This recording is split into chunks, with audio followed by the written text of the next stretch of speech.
We are live, ThursDIAZ from Indio, California. I'm about to drink the curtains right here. You see the curtains? Because you can see Indio, California behind me. There it is. I'm going to open it up. Why not? Why not? Leave it there. It looks all nice and pretty. We're in quarantine in the bubble at Fantasy Springs Resort and Casino. And last week we were like, are we going to do it live? Yes. We have Joel Diaz. Smooth. We have Roberto Diaz. Smooth. And I told you, Robert, of course, is watching his Giants play right now. And I told you, because this young man has had such a big following, all of a sudden, Razo is here. El Gallo, Razo is here. Razo. Welcome back. But don't give no ideas. No more ideas, guys. How are you guys? Yeah, these ideas. Razo, take it easy. Razo, we want to. You lose your job with those ideas. Razo, of course, I didn't because come back the next show and I didn't say anything. It's this is the first time we've had 4 people on the show. So Razo, of course, decides to bring an entourage into his room, gentlemen. He has his own staff. So if you guys have anybody who texts you the ideas of what's going on, look, he has his own IT guy behind him. He has his own department. He has. There he is. We finally get to see you. Wait a minute. I was gonna put his picture on the milk carton. Wait a minute. Missing. How did Razo? Come on, Juanito. They told me you were at the pool. Razo said you were at the pool. This is ThursDIAZ, Hey. and Razo has both of the kids there. He has Roberto's son and Joel's son. I took away the ITs, bro. I got the best. It's a setup. He wants us to crash in any minute now. Ustedes no pagan. Hey, that's a good plan, Razo. Hey, te aventates, carnal. This is wow. It is it's really become the Razo show with us on Thursday nights. I can't even believe that Razo's agreed to do this. Thank you for making time for us, Razo. We appreciate it. As we always start, Joel, we're going to start with you. What are you drinking tonight? I'm drinking some tequila with coconut water again. Golden Boy coconut water, I hope. Yeah, Golden Boy water. Yeah, of course. Hey. There you go. Look. What we got? The Golden Boy. Beautiful. Very nice. Hey, very nice. I'm hooked now. Okay. Joel is in Coachella Valley. He is not in the bubble with us. Roberto, you are at your palatial estate in Bogota, I believe, watching your Giants. Yes, I'm in Medellin actually right now. Medellin, con los paisas and everything, having here some good Colombian food. But we're watching the Giants. We're watching Panda, who already scored. So. And what are you drinking tonight, Roberto? Con los pobres. I'm gonna have a little bottle of Pomerol, red wine, beautiful red wine. It's actually decanting, and I'm ready to pour very soon with a little board of cheese and meats. A charcuterie? Yes, charcuterie board coming right now. And Razo, you? Get off your phone. Pay attention to us. Razo's not drinking. Razo, what are you drinking? Sanitizing. He's putting both. I'm not drinking actually because I'm still on the clock. Some of us are still working here. Ooh, but give me a little bit and we'll get a little drink on. Wait. Hey, why do you think I have the IT guys here? Hey, I gotta make sure my internet's good. Roberto, hey, did you see what he said? Some of us are still working. He says it. He's going down and he's swinging, huh? He's still talking about Juelito. Some of us are working. Juelito ahorita ya anda en chinga otra vez. Some of us are working because they're all working for Razo right now. That's what's going on. Yeah, exactly. Oh, Razo.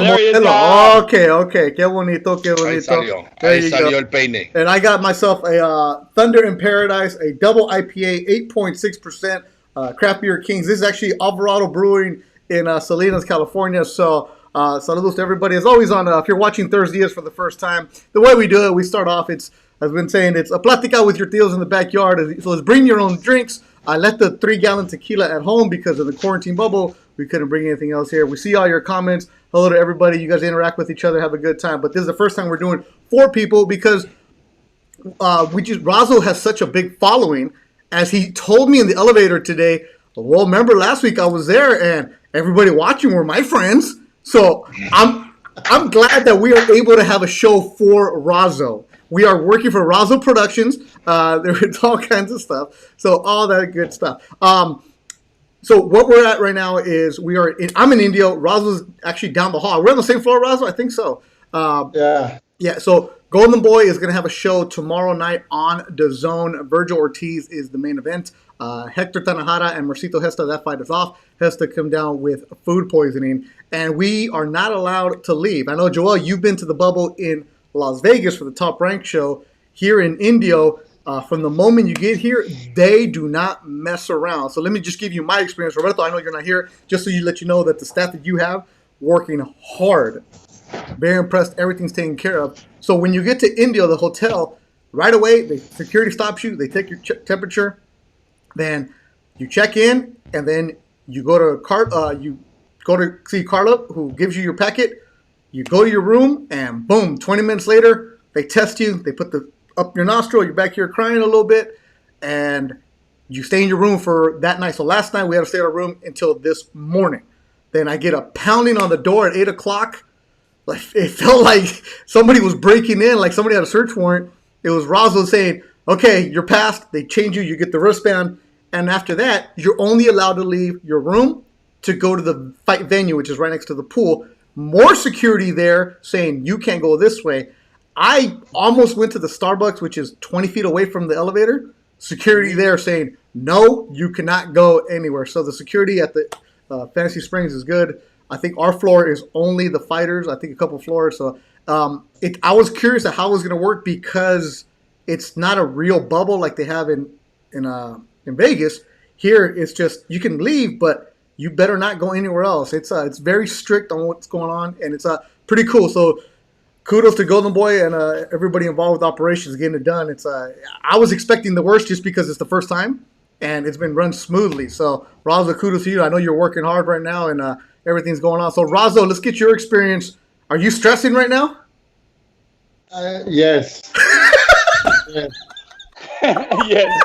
Actually, no, I was, but it is. I was stressing last night, I think, because you're antsy about looking and seeing who's positive and who's negative, and then the relief of okay, no fighters, we're good. So it was a stressful night. I mean, and we're good to go, baby. We're good to rock and roll. Let's do it. Yeah, and the fights will be on DAZN. Todd Grisham and Sergio Mora will be on the broadcast, and I will be the roving reporter, which is weird. Like, I'm not allowed to have an interview. It's just a lot of weird things. It'll be pretty good, though. A good card. Sinisa Estrada also on the card. Evan Sanchez and Hector, I forget his last name.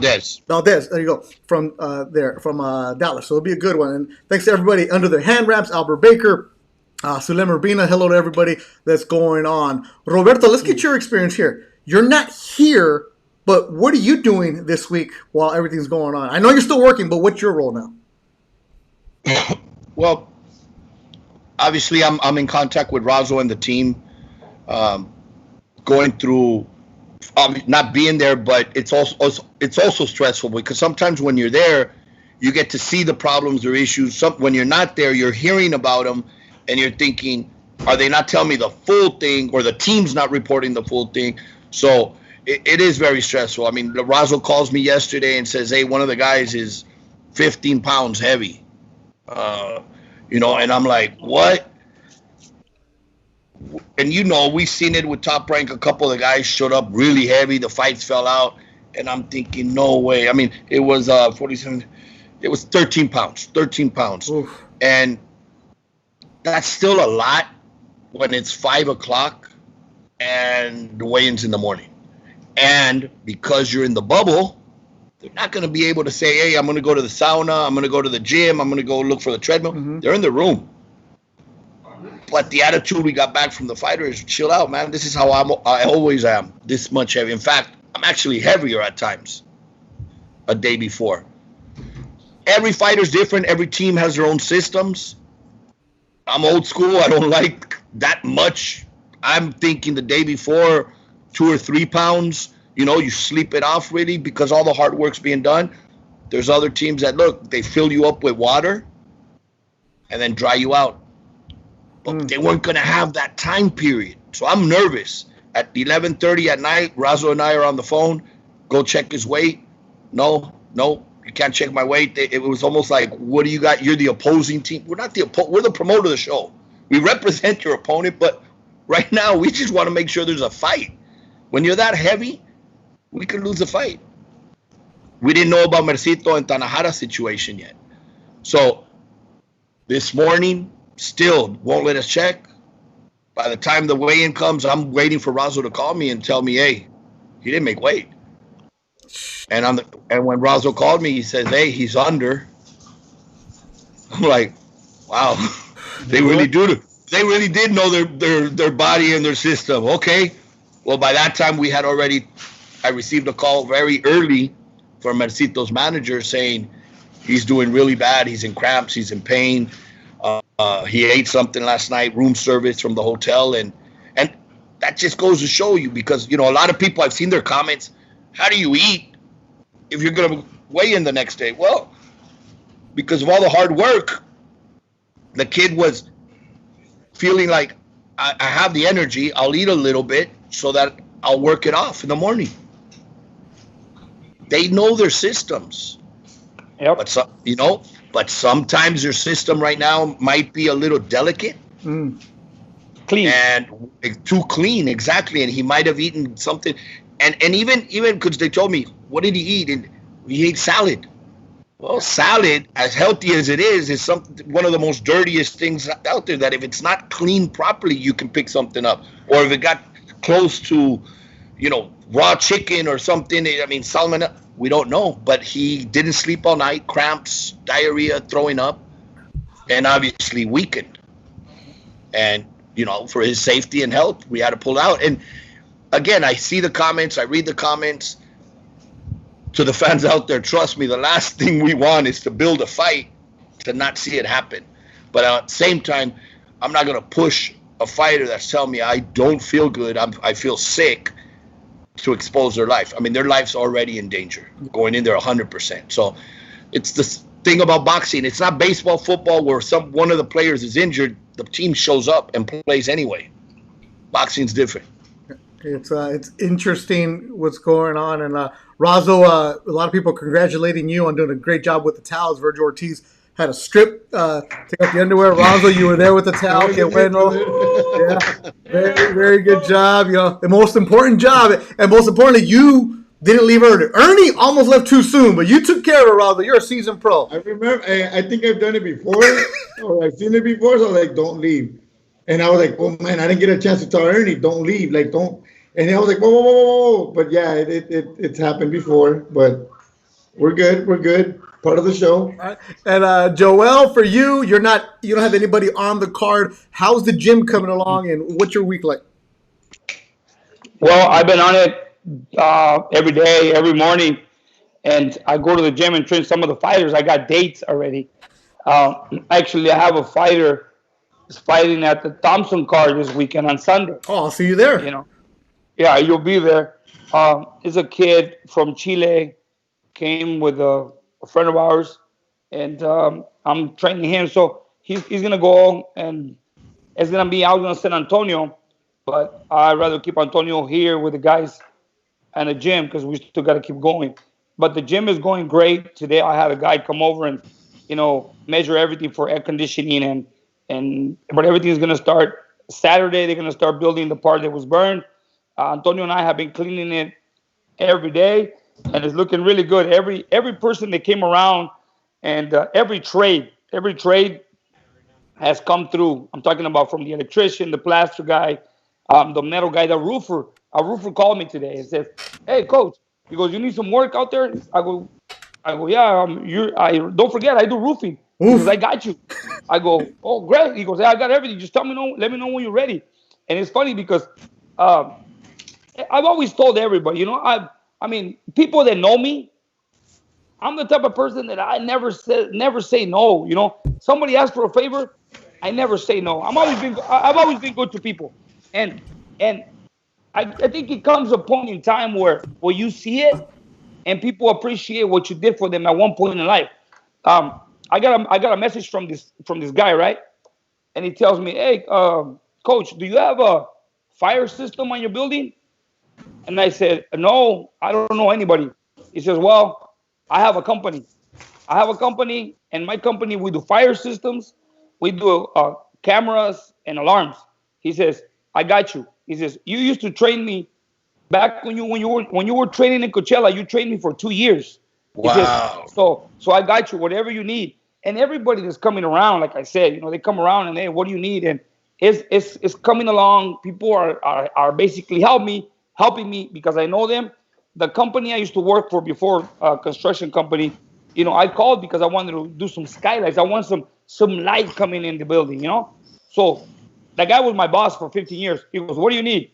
Whatever you need, you tell me, I'll send it to you. And if you forgot how to put it on, I'll send somebody out there for you to put it on. So everything's moving on really, really well. Cool. And sooner or later, we're going to have a nice, I'm talking about today, when I brought the air conditioning guy, he goes, man, this is 6,250 square feet. It's huge. I go, yeah, exactly. I want to have one of the biggest gyms. And everything's going to be what I visualized and what I imagined since years ago. I want to have this here. I'm gonna put a sauna.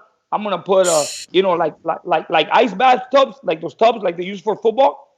I'm gonna have 2 of those, like in a nice area where the guys want to do some recovery. They go in there and do like ice baths. I'm gonna have the whole works. God willing, everything comes out great. I'm thinking September, you guys are gonna have a house here in Indio where you guys are gonna come and everything. I'm gonna have a meeting room. Actually, I told my son. I told Joel the other day. I go, see right here. I'm gonna have a room. This is gonna be a meeting room. I'm gonna put a big old table with a lot of chairs. So when you guys come around, you guys need a meeting room. Private is right there. So you're building a studio for ThursDIAZ. I'm building a studio for ThursDIAZ as well. But everything's coming along well. Like I said, it's been a month today. Awesome. That I started cleaning. This morning, Antonio and I went out there and did some cleaning on the outside. And, now people around the area, they already know who we are. Now they're watching us. Like, for example, 2 days ago, they called me, hey, they're going to deliver material, all the wood. You're talking about long beams, like 24 footers, and they're big beams and pallets of plywood and stuff. And I don't want to leave them outside. So I got there and I'm drinking my coffee, and here comes the truck, and they're unloading the material. And I'm like, man, I'm by myself. It's 9 o'clock. I gotta be in the gym at 10. So I'm like, okay, well, I get off my truck and I start cutting bands and loading. Antonio, get over here. And all of a sudden I see this guy walking outside the building, a homeless guy. And then he says, Coach, you need help? Sure. This guy gets on and he starts helping me load stuff in the building. He says, hey, whatever you need. I go to the building today without telling that kid anything, and he cleaned the entire. Well, they used to. I don't know how they like. Hey, tell your staff to be quiet. Yeah, Razo, come on. Tell your staff. It's my crew. Hey. Yeah, this guy cleaned the entire area outside, the back of the building, the front. He cleaned everything, and I get there like he says, "Oh, hey, I cleaned it for you." And I tell him, okay, here's $20. Antonio tells him, hey, did you eat already? No. I'll go buy. Antonio went and bought him lunch. And he says, hey, keep an eye here and we'll take care of you. But everything's moving along really, really well. That's great. That's great. Yeah, that's awesome. As everybody watching right now, because we're all stuck in the hotel, Cuñado says, don't tell Razo you're going to have a sauna. Ya valió. So, Coach, póngase listo. Ahí van la sauna de Razo. Everybody's watching. Thanks, everybody. Checking in, everybody all over the place. And now the dog. Everybody has an entourage except for me today. That wasn't me. There's a dog. There's a bar. There's people. That was Razo. All I got is the pool. That's it. Oh my God. Who let the dogs out? All right, 26 Sports is checking in from Fresno. Robert, I think you were on his podcast not too long ago. Does a good job out there in Fresno area. Hexar checking in. Hector, of course, has great graphics. Hector has volunteered to do graphics for ThursDIAZ. Hector, you're going to get paid in beer. I don't know if you drink or not, but it don't matter. And make sure not to include Razo in the graphics because he's going to have his own show. It's going to be the Razo show on Thursday nights. We're going on. All right, so here we go. Obviously, we always start with the topic of what's going on. And I'm going to try to keep it a little topical.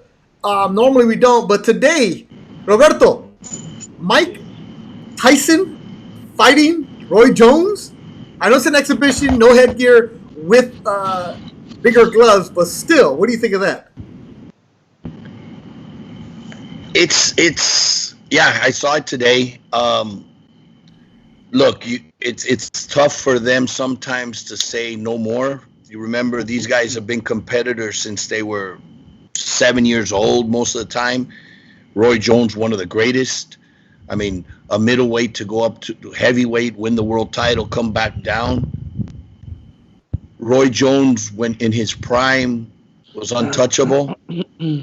But one thing with boxing and Father Time, once that clock ticks, the brain sees that punch coming, but the body doesn't react like the brain wants it to. So it takes a little while to get out of the way. Mike Tyson's the wrong guy to not get, to not get out of the way with, because regardless, one thing in boxing that you never lose is power. I really, I mean, I hope it is an exhibition and the big gloves. But I just hope Roy doesn't get hurt, because in his recent fights, he's been knocked out and bad with concussions. And Mike, look at him. Even though he's not in his prime either, and he's older, and he still looks fast, but the power never goes away. It just takes one of those monster punches right on the chin, and that's it. And I just hope nobody gets hurt, especially if it's an exhibition. Coach? Roberto, but I agree with you 100%, but at the same time as this, I mean, the older you get, because me as a professional boxer myself and as a retired boxer, I can tell you right now, I mean, I can still punch you back and I can still do mitts and look good. But once they hit me, it's completely different. I mean, age is a big factor. I can tell you, Mike Tyson, I mean, I don't take nothing from the man. He can still punch and he can still hit a mitts and hit here. But I mean, his reaction when he gets hit as well, because Roy can hit as well. I mean, and if I'm not mistaken, I think Tyson is older than Roy. Yeah. I don't know. I'm not, Yes. Yeah. So Mike Tyson's age is a big factor as well. You never lose the punch, but your reaction taking a punch as well, it's a big factor based on your age. And I don't know. I mean, me watching all this, Mike Tyson, Roy Jones, and I sit back and I start analyzing. I said, I mean, it's got to be an exhibition, because, I mean, I don't know a commission that would allow fighters at that age. I mean, if they want to do a legitimate fight, they have to go through medicals. I suppose, no? Yeah. Correct. They have to do medicals and whatnot, like every other fighter, if it's a legitimate fight. But if it's an exhibition, I mean, it is what it is. I mean, I saw Travieso Arce and Chavez. And Chavez won at it. It was a great exhibition for the people. It's exciting, and that's what they want to see. And if they want to do it like that, I think it's great. I mean, let them get in there and duke it out and put a show for the fans, which is great. But being a fight, I don't know. I mean, on both sides, it's not good for either side. Yes, Mike Tyson, he can punch, but I mean, I know that he's gonna get punched as well, because Roy's gonna land some shots on him. How is his reaction gonna be? That's correct. Because at the end of the day, it could be an exhibition, but then all of a sudden you get hit once. Because Razo was ready to fight an exhibition not too long ago, and people get a little serious sometimes. And Razo, you're the youngest one here, you and your fan clubs. What are you thinking about this? I've told you before, bro. Mike Tyson is my gallo. So I got Tyson in one, bro. End of story. Just like that. That's it, brother. That's it. See, and that's what I like Roy Jones. I mean, believe me, we work with him, and super cool guy. I've seen his fights, this and that. But Tyson's my dog. But that's why I'm asking, because look, Roberto says one thing, Joel says one thing, and then Razo's like the typical fan where it's like, that's my guy, go get him. Fuck him up, Mike, right? Because you're going to go back to that. And these guys have a lot of pride still, where they're going to like, oh, you know what? You get hit once, it's something. And look, we're talking about it. Absolutely. I don't start as an exhibition. But again, they're fighters. At the end of the day, these guys fight and grew up and fight. I mean, I remember right now there's talks of Barrera and Morales doing an exhibition, number 4. And as much as it could be now that they're cool and they talk to each other, and you know what? The first one that lands that hard punch, or that punch where the other one felt, hey, te estás pasando, cabrón. Don't do it. Don't do it. The fight's gonna start again, and I don't care if it's a 3-rounder into a fight. I agree. I agree on that one because in my one that I was second, when you were Oscar, when I was actually second for Oscar, that first round they were like messing around here and there, messing around, and then Mario might have got like a little shot on him, and you could see that Oscar was like, "Oh, all right, let's go," and then and then he just worked them, and it was over after that. So yeah, you can see it where you're kind of playing, and then this and that, and then it turns into real chingazos. It's Look, Beto, Monday. This is realistically, if you really watch this fight, yes, we understand. Mike Tyson is strong. He can still punch, and he could, if he can land a good shot on Roy, he could hurt him. But Roy is a great mover, great boxer. I mean, he'll never lose that because he has that moving style. He boxes. Let's say, for example, based on Mike Tyson's age, bell rings, and you know Mike Tyson. Mike Tyson has that instinct of a killer, right? He's gonna go and try to knock out Roy. And what if he doesn't? What if he wears out? He'll bite his ear. He'll fucking bite his ear. Hey, Mike Tyson, if something doesn't work, trust me, he'll find a way. He'll bite his ear. I like that. But that's what I'm saying. Before he gets tired, he'll be like, hey, you see, that's exactly what I'm trying to say. Because if he doesn't knock him out in one round, what about? He's gonna knock him out in one round. Look at Razo. Tyson. Razo, you're very, very confident, huh?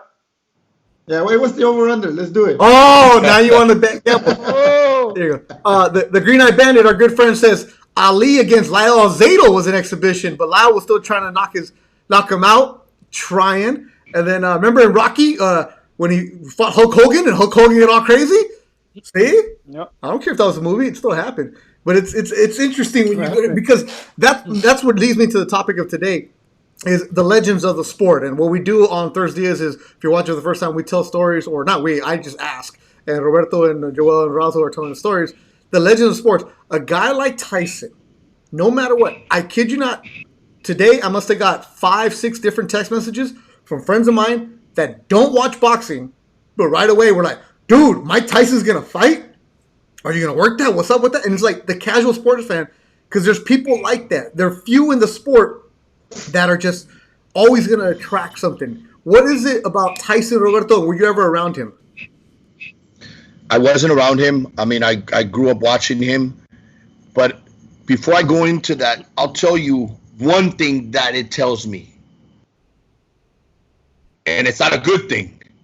When we're looking, and you're saying casual fans that don't watch boxing and hear the name Tyson, of course Tyson was great. One of the most exciting heavyweights in the last 20, 30 years. I mean, one thing with him, you knew be there 5 minutes before because you might be there too late when you get there. You know, as soon as that bell rang, you didn't know what to expect. It was very, very incredible to see Mike go in there, knock people out in 1 or 2 rounds, and people that paid thousands of dollars for their seats walk out happy. Normally, in 1 or 2 rounds, the people are walking out, man, I didn't get my money's worth. This is un churro. But people walked out of there excited. Man, what a brutal knockout, because it was brutal. But that tells you the state of boxing today. When people are excited about a fighter way past his prime, that is their possibility that they can see him fight. They're more excited about watching him than they are about watching today's champions or stuff. So that's a little bit of a knock on the state of where we are today. Because even when Mike Tyson was around in his prime, if you said, hey, Larry Holmes is going to make an exhibition who was past his prime, people would say, so what? I got Mike Tyson. Why do I want to see Larry Holmes play or fight? Sorry. But we're doing that today because that's probably could be more exciting than what we're seeing right now with a lot of these fights not being made.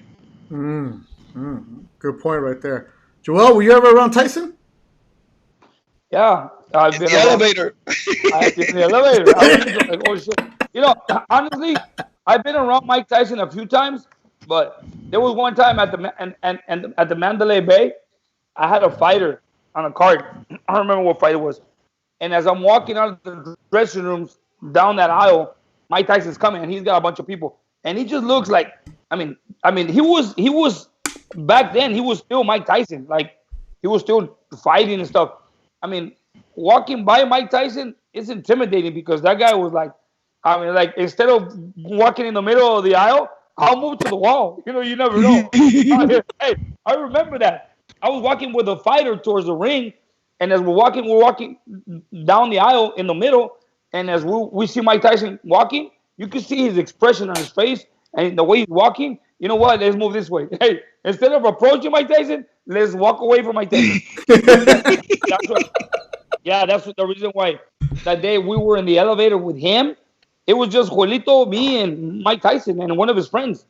And I was like, man, I didn't even want to breathe, honestly, because Mike Tyson. And then all of a sudden he starts talking about Tim Bradley, and he starts telling me that he was a big fan of Tim Bradley.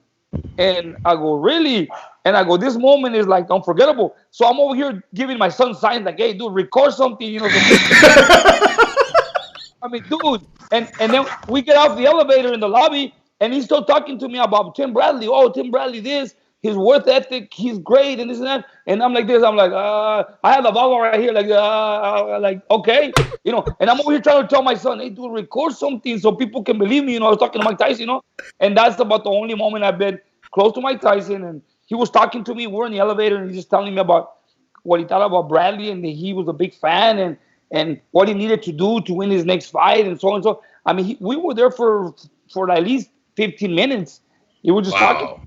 Yeah, so. Wow. Coach, for you, though, as a person who just works in sport, you want to be known for your job and what you're doing, and it's like the recognition should go to the fighter. But when Mike Tyson is saying, I know who you are, I know what you do, I know what you're all about, like, how did you, like, keep that composure? Because, I mean, you're a professional, but at the same time, hey, as you would say, it's mi gallo, like, that's your guy.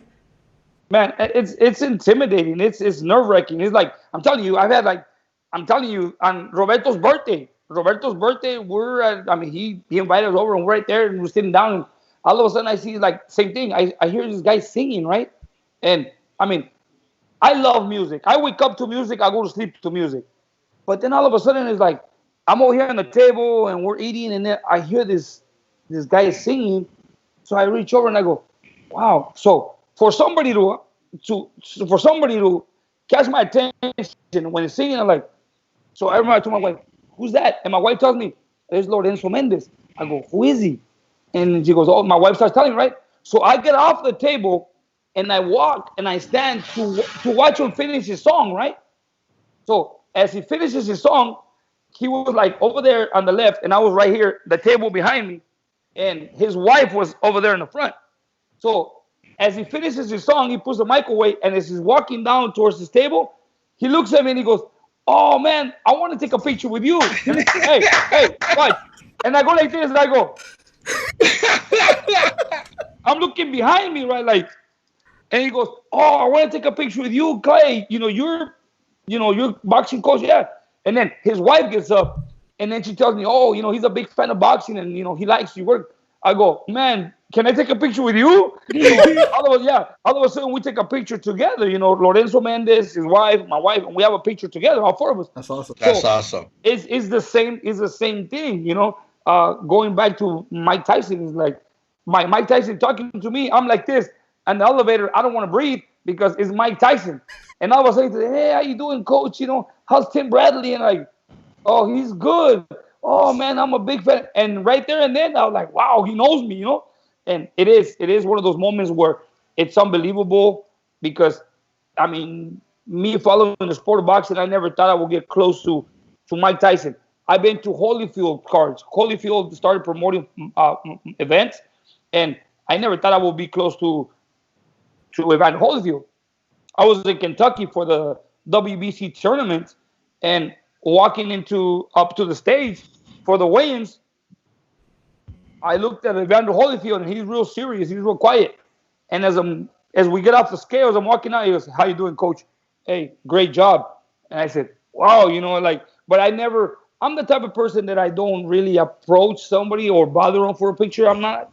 But, or I never, hey, how you doing, sir? But Evander Holyfield, hey, coach, how you doing? And from that moment on, every time I run into him during the tournament, I even ran into him at the airport because we flew on the same flight and we were in the waiting area, at the same time.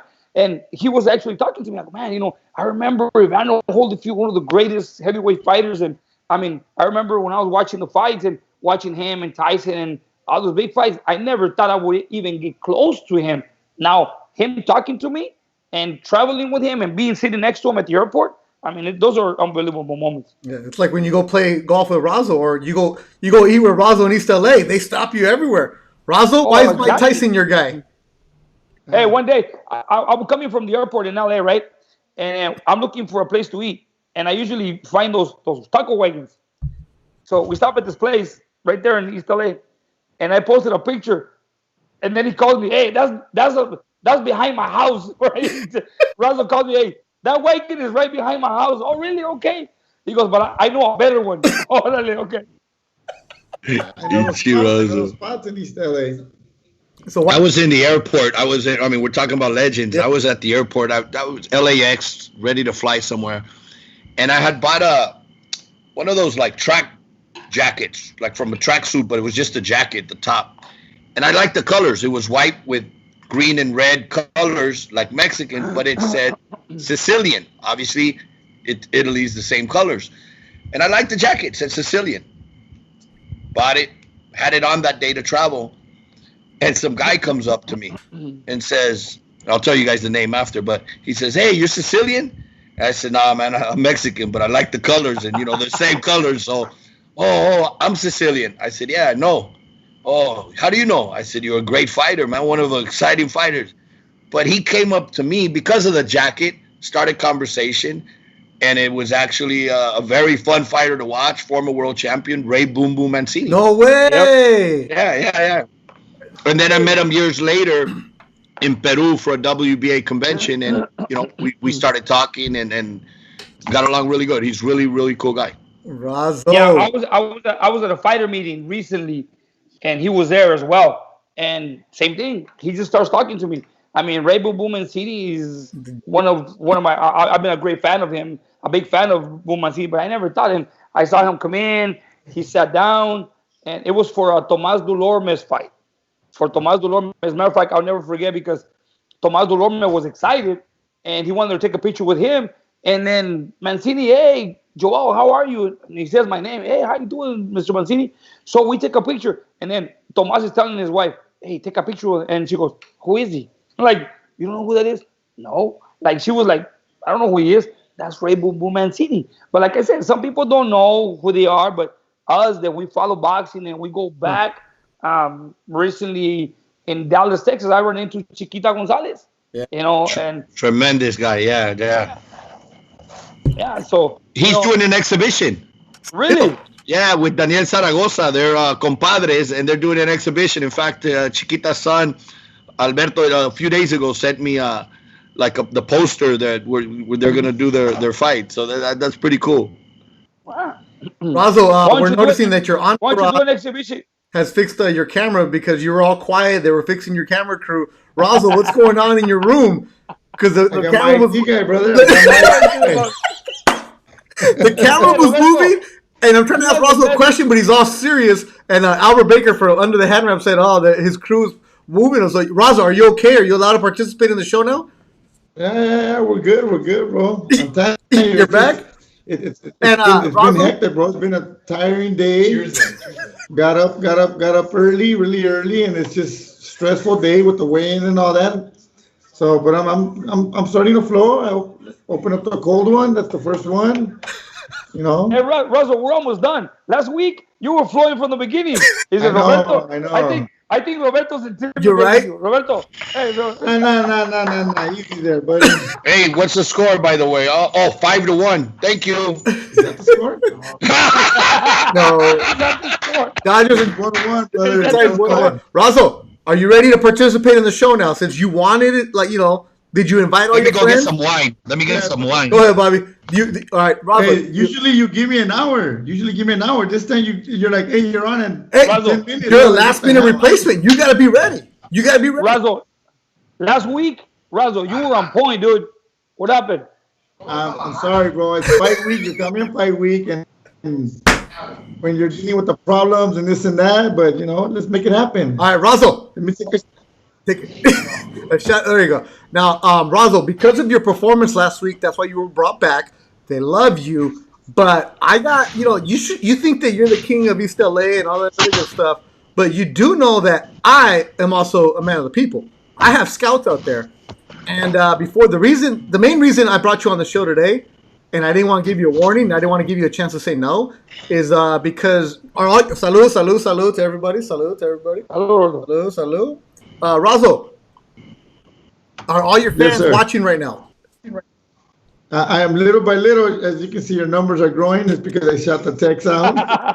Okay. Well, I have my spies out there. Que tengo buen ojo, and you'll be able to see this picture of young Javier Razo. Your high school yearbook picture was sent to me, Razo.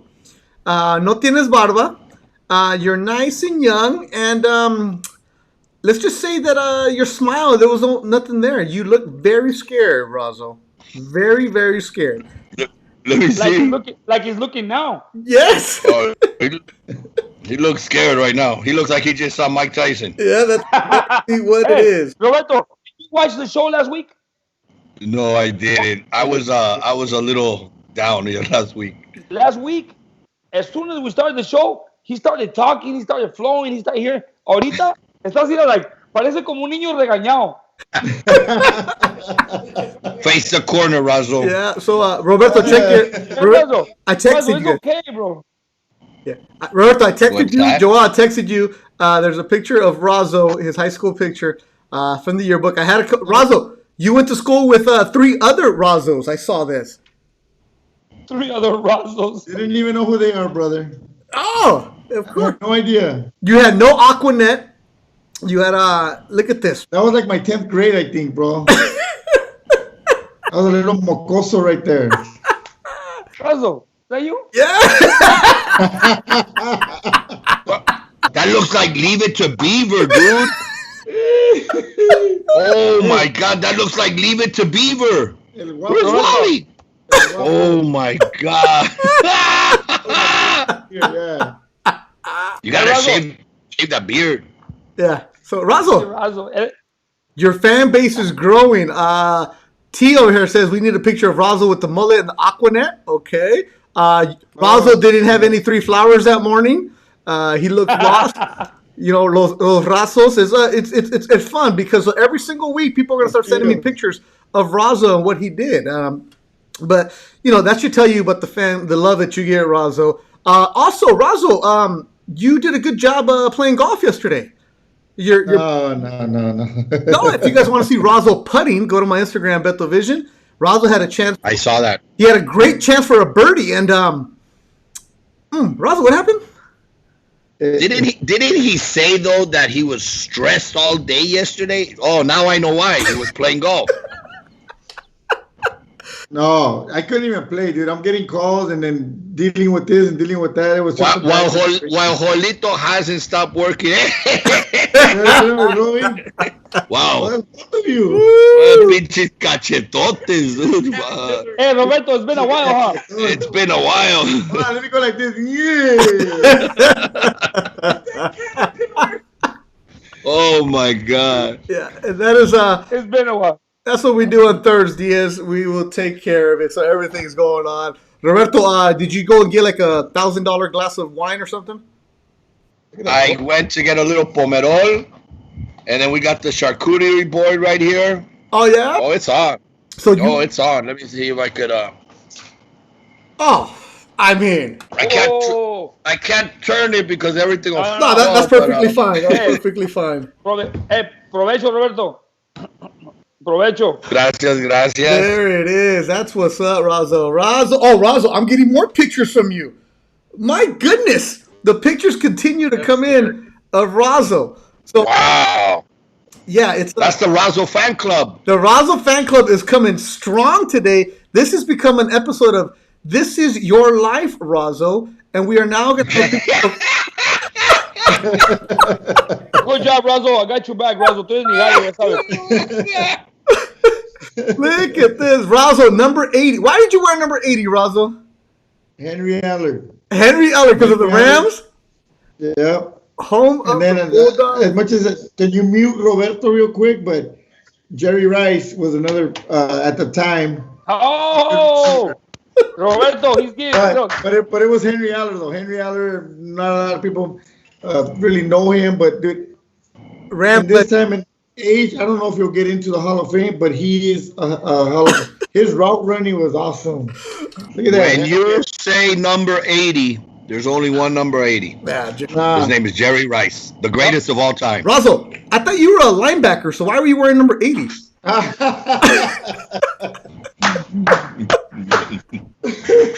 Tacos Betty Stein. Like a lineman. Jerry Rice, fool. That's exactly it. There it is. All right, so we're done with the Razo appreciation. Here we go. Now Karina says Garfield High. Everybody wants to claim Garfield High today. All right. Everybody's there. All right, so here we go. Now it's okay. So Razo, you didn't tell us the story about Mike Tyson. Why is he your guy? I remember him. I really remember.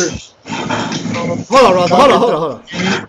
Hold on. This guy has IT. Not one, but two. It's not me. That's not That's us. you. Your audio's bad. That's not us. That's you. No, that's Your you. plate you're moving around. That's your And Beto hears the same, and it's me. That's your charcuterie. Yeah, that it's you're your getting. board. You're all the fancy food you're eating. Why didn't you eat like that when I lived there? That's why. But that's why I can eat like this now, because you don't live there.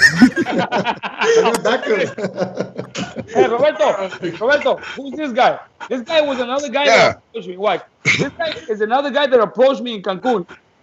Oh my God, Caña Zárate, Carlos Zárate, one of the greatest knockout artists in boxing history, one of the best in Mexico, and one of the best knockout artists. I was sitting at the restaurant en el Oasis comiendo solo y se levantó y vino a saludarme. Hey, ¿cómo estás, Joel? Like, remember him?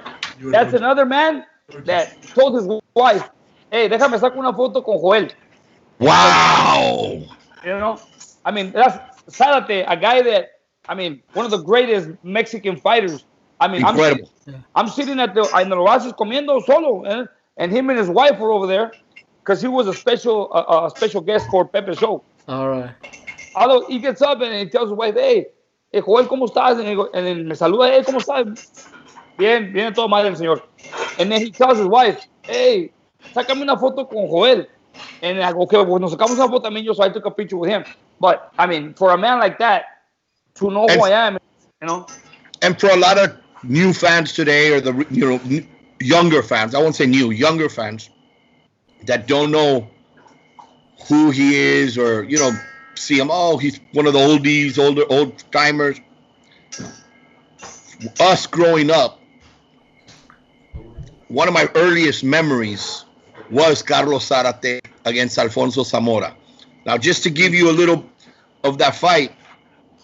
One was the WBC champion, one was the WBA champion. There was bad blood between them at 118 pounds. They fought in LA. They put the titles aside. It was a 10-rounder. Carlos Zárate, if I remember correctly, was 52-0 with 50 knockouts. Jeez. And Alfonso Zamora was 25-0 with 25 knockouts. It was called the Battle of the Z's. I recommend to everybody listening, if you've never watched it, watch it. It is amazing. It's entertaining. And you even get something that you don't see today. Yeah.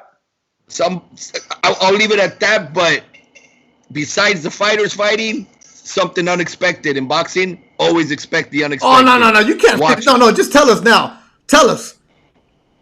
In the first round, as they go to war, and remember, there's bad blood. All of a sudden, jumps in a guy into the middle of the ring as a wrestler, stops the fight and says, come on, both of you.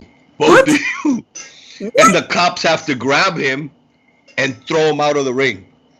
But you see Zárate and Zamora going like, what the hell? What's that? This is years before the kite man.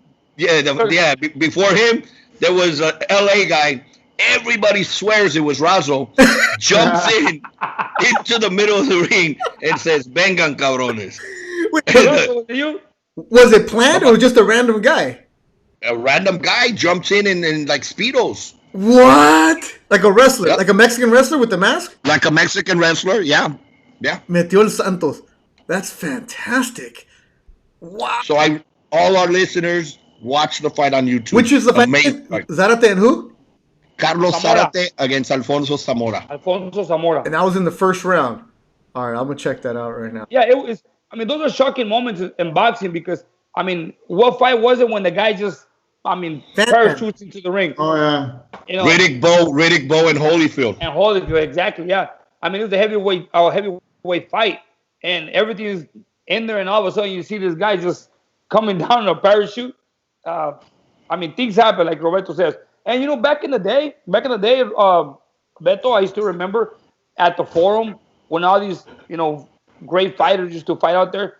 There was such a big fan base in the sport that whenever any of these Mexican fighters like Zamora, Zarate, all these fighters that would come and fight at the Forum, there were people that will wait outside the Forum for a day or two. They will camp out outside to get tickets to get a fight.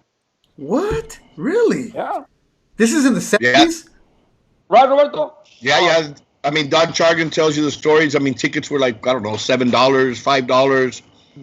And he would bring in these names that not only were known in the LA boxing scene, because LA was a diehard boxing scene, but even across the border from Tijuana, there was buses and shuttles that would bring you to LA, watch the fight, and take you back. No way.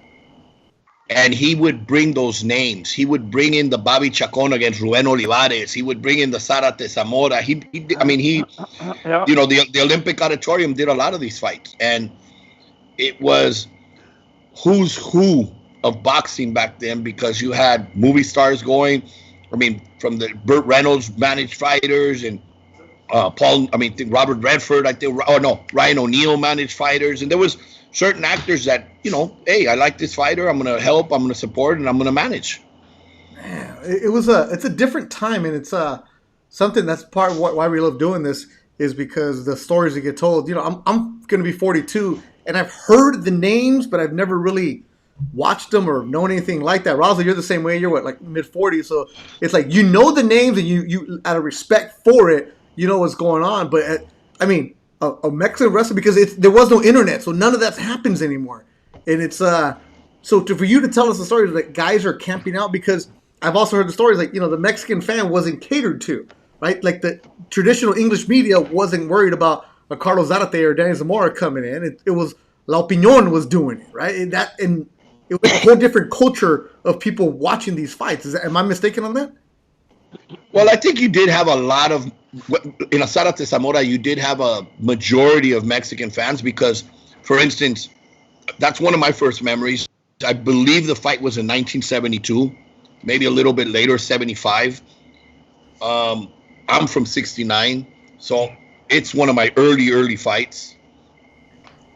My dad was a big Zamora fan. My dad was too.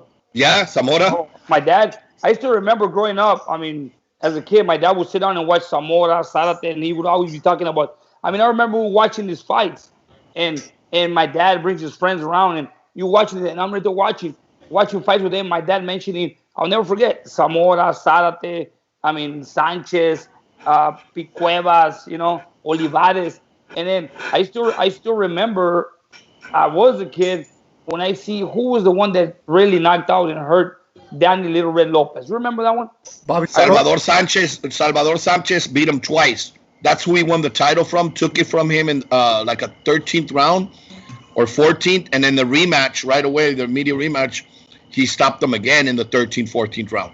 Yeah, I saw Danny Little Red Lopez get knocked out really bad when he was in the ring. So not with Sanchez. It might have been with Bobby. It might have been Bobby Chacon. I think it was Bobby Chacon. Yeah. I still remember Boza Edwards and Bobby Chacon. Those were incredible fights. Yeah. Boza was incredible. Hey, are those fights on YouTube? Alexis Arguello and the Hawk. What's his name? Aaron Pryor. Those fights. You never. You know what? I'm gonna tell you what I was doing yesterday, and I'm like, man, how come I don't see? And not because I'm close or not because he's my brother, But yesterday, I was really tired, honestly. I mean, I woke up at 4:30 in the morning, and I'm like thinking and trying to get things done. And I get off, and I'm moving. So yesterday, finally, after training, I get a little break. I come home, and then all of a sudden, I'm by myself. I go to the backyard. I get my laptop, this one here, and I have another laptop where I have a lot of pictures and videos stuff. So I started watching, Roberto. I started watching Antonio Diaz, Mickey Ward. Wait, Antonio, And your brother? my brother Yeah. Antonio and Mickey Ward. Antonio was supposed to lose that fight. We're in Connecticut. Antonio fighting Mickey Ward. And I'm watching the fight, and I'm like, man, I hardly see fights like this anymore. Honestly. I mean, a very competitive fight. I mean, great in the middle of the ring. It's like Gotti and Ward, same thing. I mean, you don't see those fights anymore. I mean, No, to me, no. honestly, boxing has changed a lot. And I know a lot of fighters, they're like, a lot of fighters nowadays, and I mean, excuse my expression, but they demand a lot of money, but they don't give you what you want to see. And okay, I mean, I know sometimes you have to give in a little more to make a little more, but give the people what they want to see, right? Back then, if you watch Mickey Ward and Arturo Gatti, and you watch my brother Antonio and Mickey Ward, I mean, yesterday I was watching my brother fight Mickey Ward. I was watching Antonio. I have like maybe 10 or 12 fights of Antonio's career that I have on my laptop. And when I fly or I travel, I have my laptop and I watch them over, and I'm like, man, this. I mean, you hardly see fights like this anymore. And I think what people don't realize, because you see Mickey Ward, you remember his fights with Gotti, but Mickey Ward is probably one of those fighters that is unappreciated at how good and strong and tough he was. Yeah. There was a kid from Mexico. You got a lot of background noise there, Razito. It's his entourage. I know. Put mute, Raz. There was a fight. There was a fighter in Mexico named Alfonso Sanchez, I believe. Undefeated, strong kid, knocking everybody out.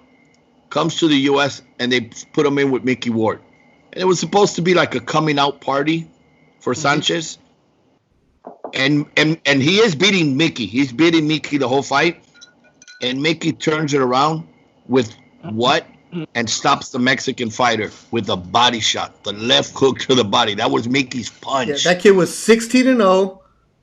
It was at the Thomas and Mack on the Purnell Oscar De La Hoya undercard. And 7th round, Mickey Ward stopped him. Alfonso Sanchez, who was 16-0 coming into that fight, 7th round. Mickey was 29-7. See, so it was like the coming out party for this young new Mexican star. In fact, Harold Letterman, may rest in peace, was really high on Alfonso and really pushed HBO to give him a shot. And Mickey Ward not only wins the fight, but wins it in a Mexican fashion with a body shot. Yeah, it was and stops Alfonso. Purnell That was a Oscar straight De La Hoya punch. were the main event. That was April 12, 1997. Co-main, Mickey Ward. Before that was Paulie Ayala, Nestor Lopez.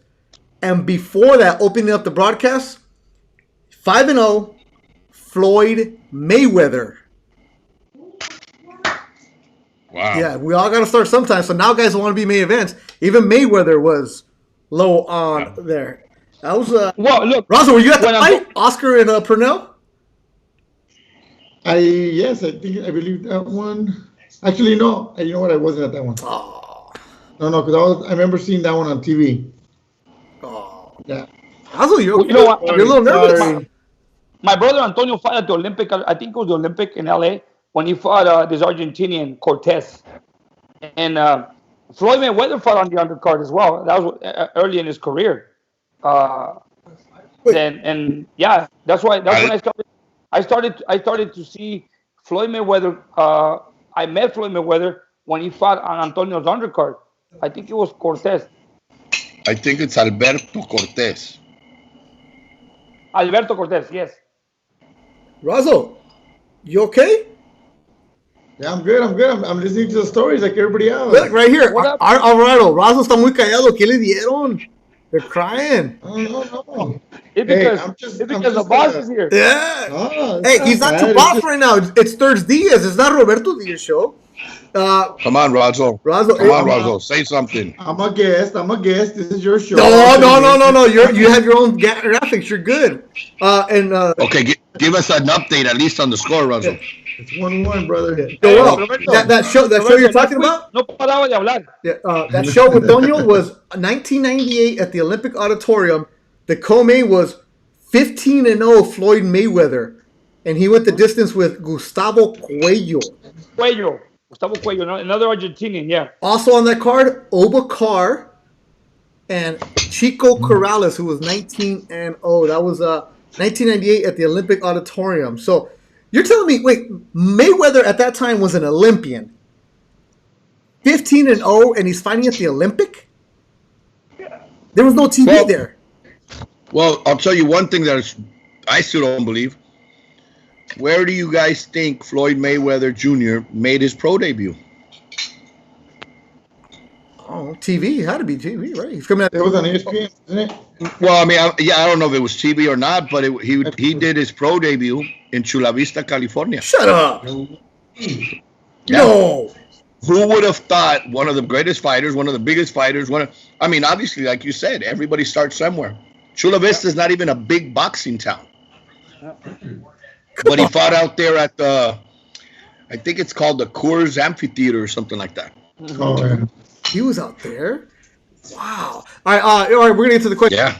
Eddie Aguilera says, ask about Chiquita Gonzalez. Obviously, he has a great name because Humberto is an amazing name. Now I appreciate it, but when you're a little kid in school and the teachers are calling you Humberto, it's kind of hard. When you're a Humberto, then you realize there's a guy named Humberto, like, hell yeah. So Chiquita Gonzalez, 108 pounds? Is that what he was? He was champion of a couple divisions. I believe, yes, he was 108 and then up to 112. Him and Michael Carbajal went at it, 3 times? 3 times. The first one was a classic, incredible. Chiquita was no joke. Chiquita was, oh, look at that, a great picture. He's still in shape. Yeah. Tremendous person, very personable, very nice, very respectful.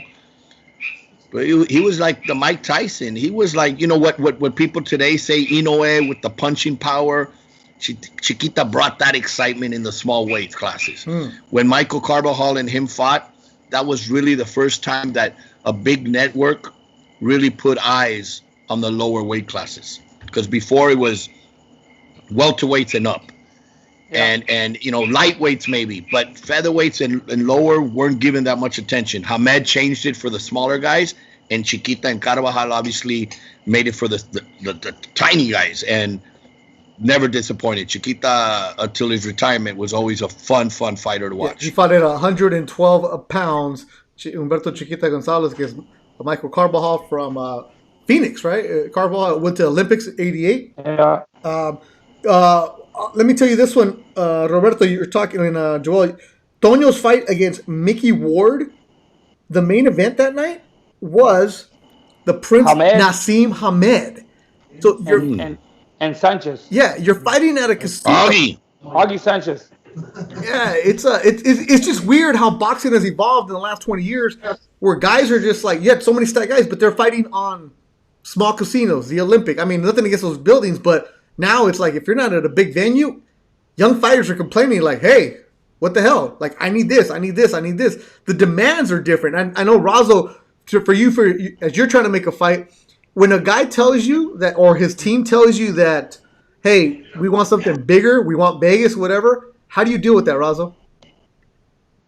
No, it's not only like the venue or the this or that, they want more money, but like Roberto said, it's, you start in different places and you kind of have to work your way up, It's But how do you tell them that? I mean, it's you work at it as, dude, hold on, I got a situation here. Uh-oh!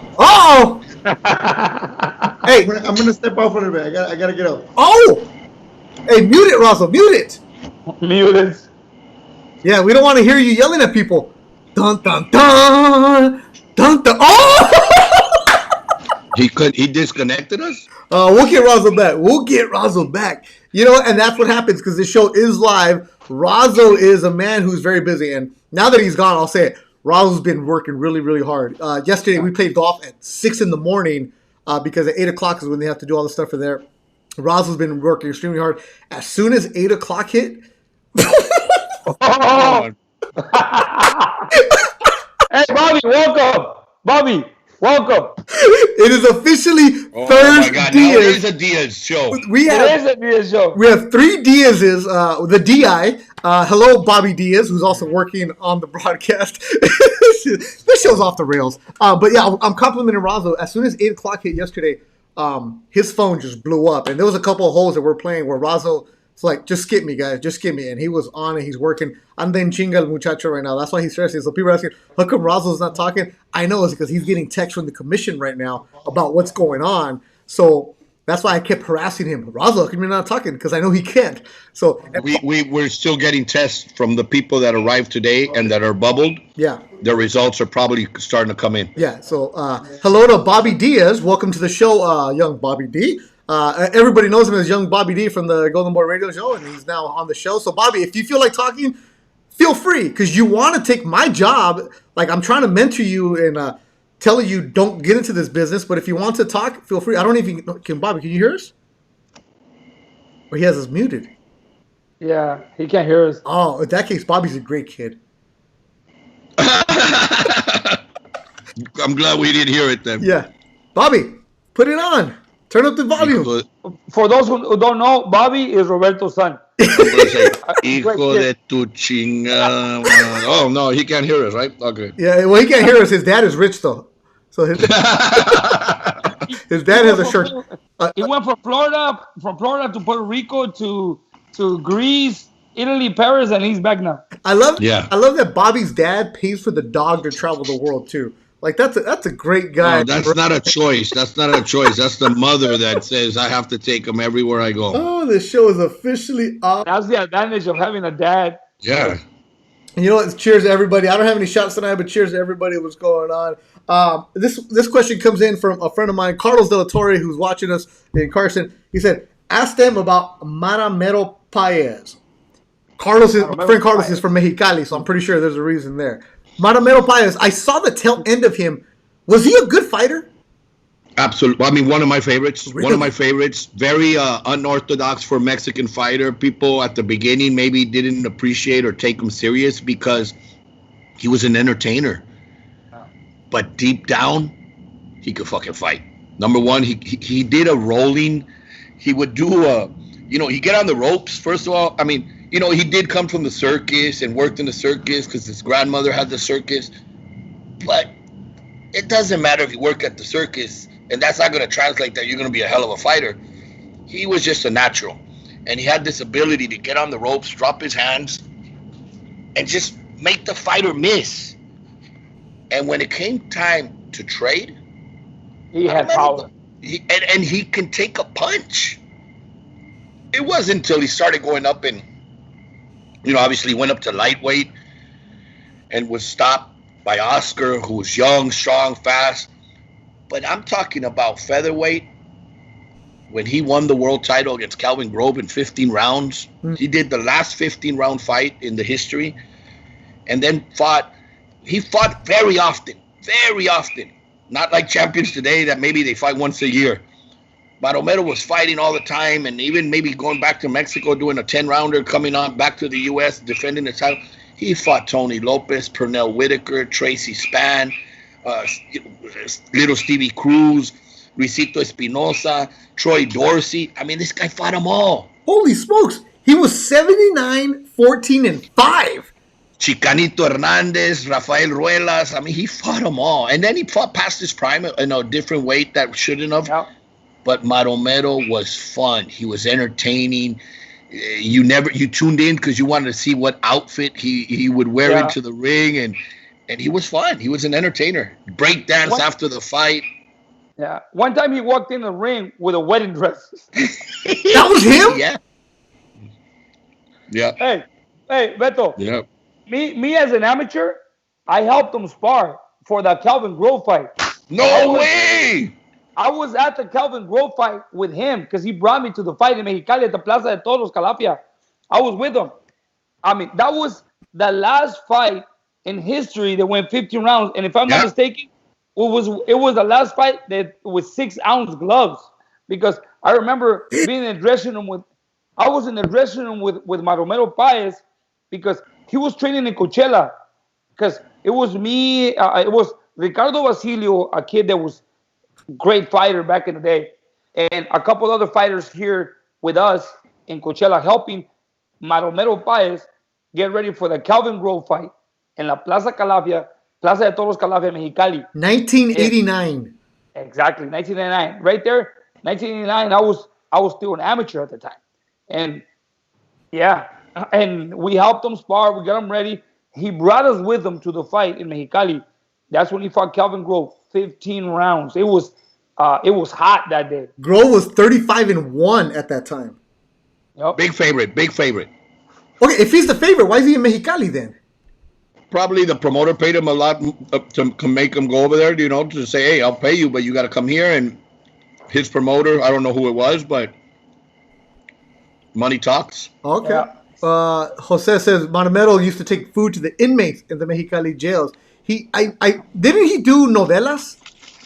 Yeah, he became so big. He didn't do a novella. I think he did movies. Movies, yeah. Gloria Trevi. Oh, el pelo suelto. See, I know some kind of Spanish stuff. Okay. You know how big of a fan base in Mexicali. I went to a fight in Mexicali. I don't remember it wasn't the same time. Pero this guy, El Pichón Valdez. You remember Pichón Valdez, Roberto? Lenny El Pichón Valdez. Pichón A Valdez. Mexican named Lenny. Yeah. Pichón Valdez is from Mexicali, right? So he fights at the Plaza Calafia, Plaza de Toros Calafia. I remember being in there, and he walks in the ring, and because they call him Pichón Valdez, you got a lot of people. The Mexicali fans are huge. And you got the entire Plaza de Toros Calafia, and this guy walks in the ring, and he lets go of some pigeons, right? So he got like a cage with pigeons, and he lets them go. And you see people just trying to knock the pigeons down. Well, Pichón Valdez gets knocked out that day by an American fighter. Hey, believe me, people were throwing. I thought it was raining. People were throwing beer. They were peeing in cups and throwing everywhere. It was bad. On the way out, I remember they told us, "Hey, come on, guys, we got under the ring because we were ringside." We were like, hey, get in the ring. We're under the ring just waiting because people are going crazy. We get outside the arena. People are burning cars. And it gets... Wow. Okay, if you're... I would never come back to Mexico for a fight. It's just completely different. For those of you guys who join us right now, like Mr. Boxing Guru, he has questions about Mercito Hesta. We'll go ask your team, Hesta, because you're Mr. Adidas. Tú debes saber todo el negocio. So don't worry about it. Uno Team Nike right here. Joel Diaz, Team Nike. Sure. And he's wondering, is that static? No. Roberto is eating caviar and his charcuterie. But Roberto, a good boxing question is, because Hesta and Tanahara fight is off, any chance it gets rescheduled anytime soon? Right now, it's difficult to even say that. I got to see what the doctors say with Mercito. Look, whenever you hear something like this, it's tough. And I said it earlier when I've been reading the comments of the fans. Oh, this always happens in boxing, or this always happens in Golden Boy. Trust me, when we make a fight, we don't want this to happen.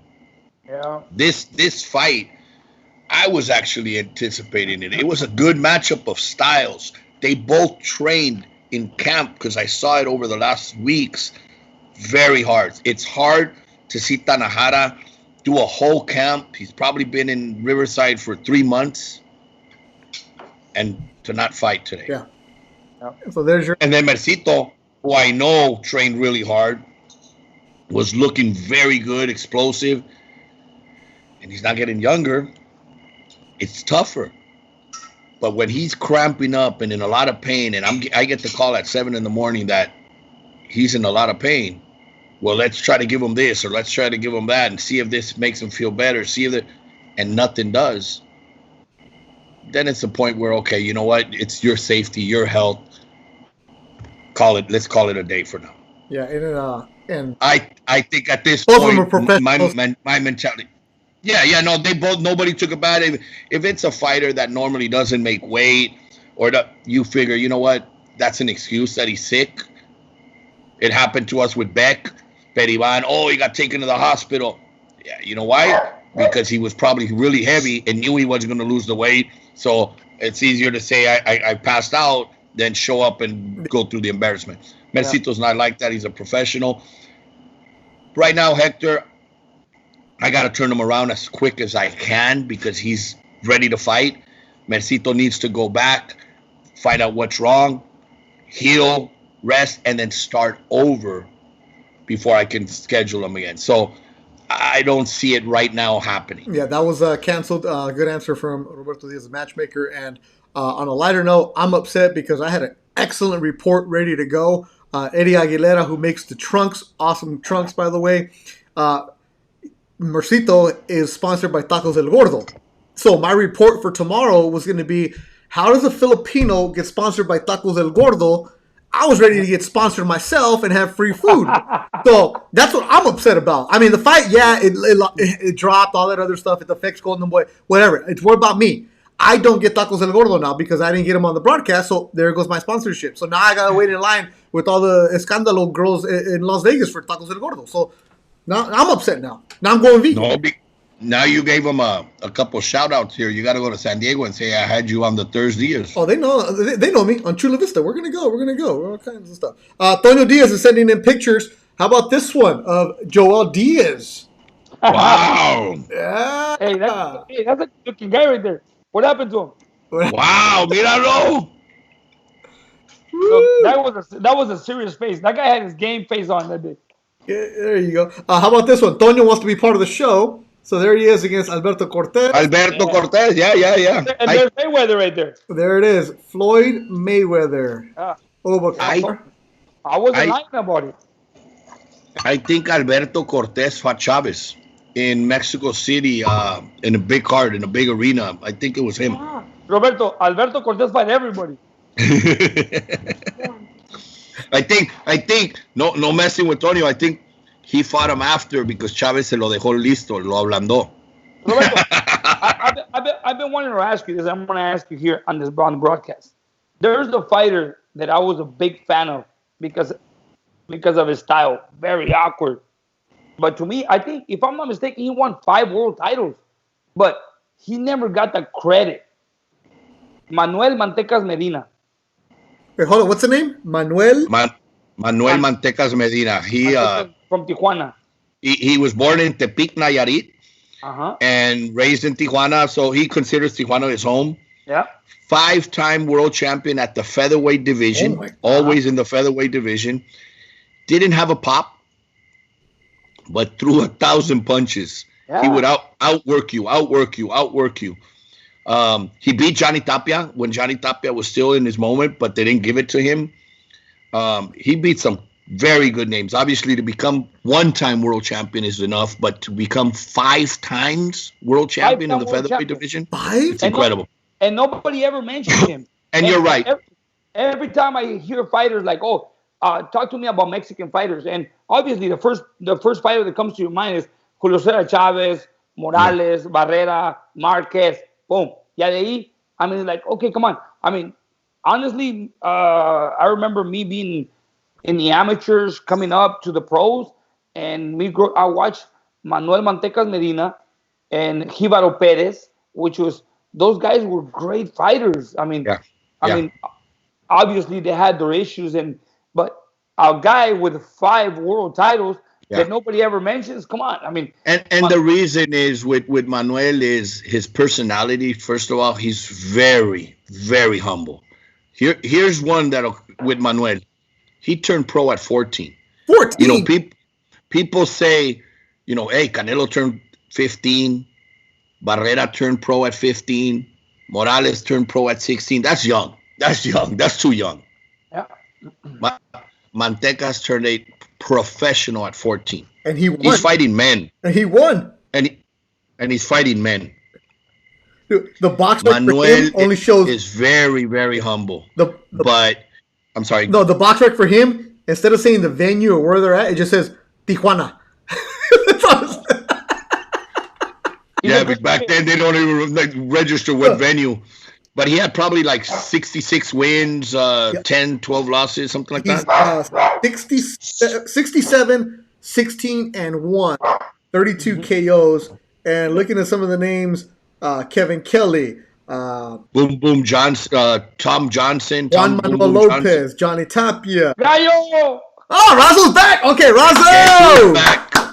What happened, Razo? Give us the story. Give us the scoop. What happened? What's up, Bobby? Bobby! Thank you, Bobby.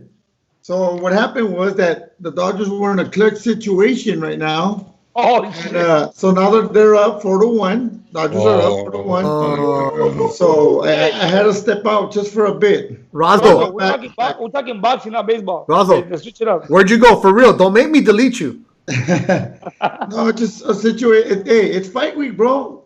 Roberto could tell you we get calls. No, we don't want Roberto to tell us. We want you to tell us, Razo. Your fans want to know where you went. I stepped out because I needed to attend to a team, and we're good. Everything's good. Everything's gravy, like they say. Razo used his white vocabulary. I had to attend to a team. and this is gravy. Yes, is the situation cleared, Razo? It's code 4. Code 4.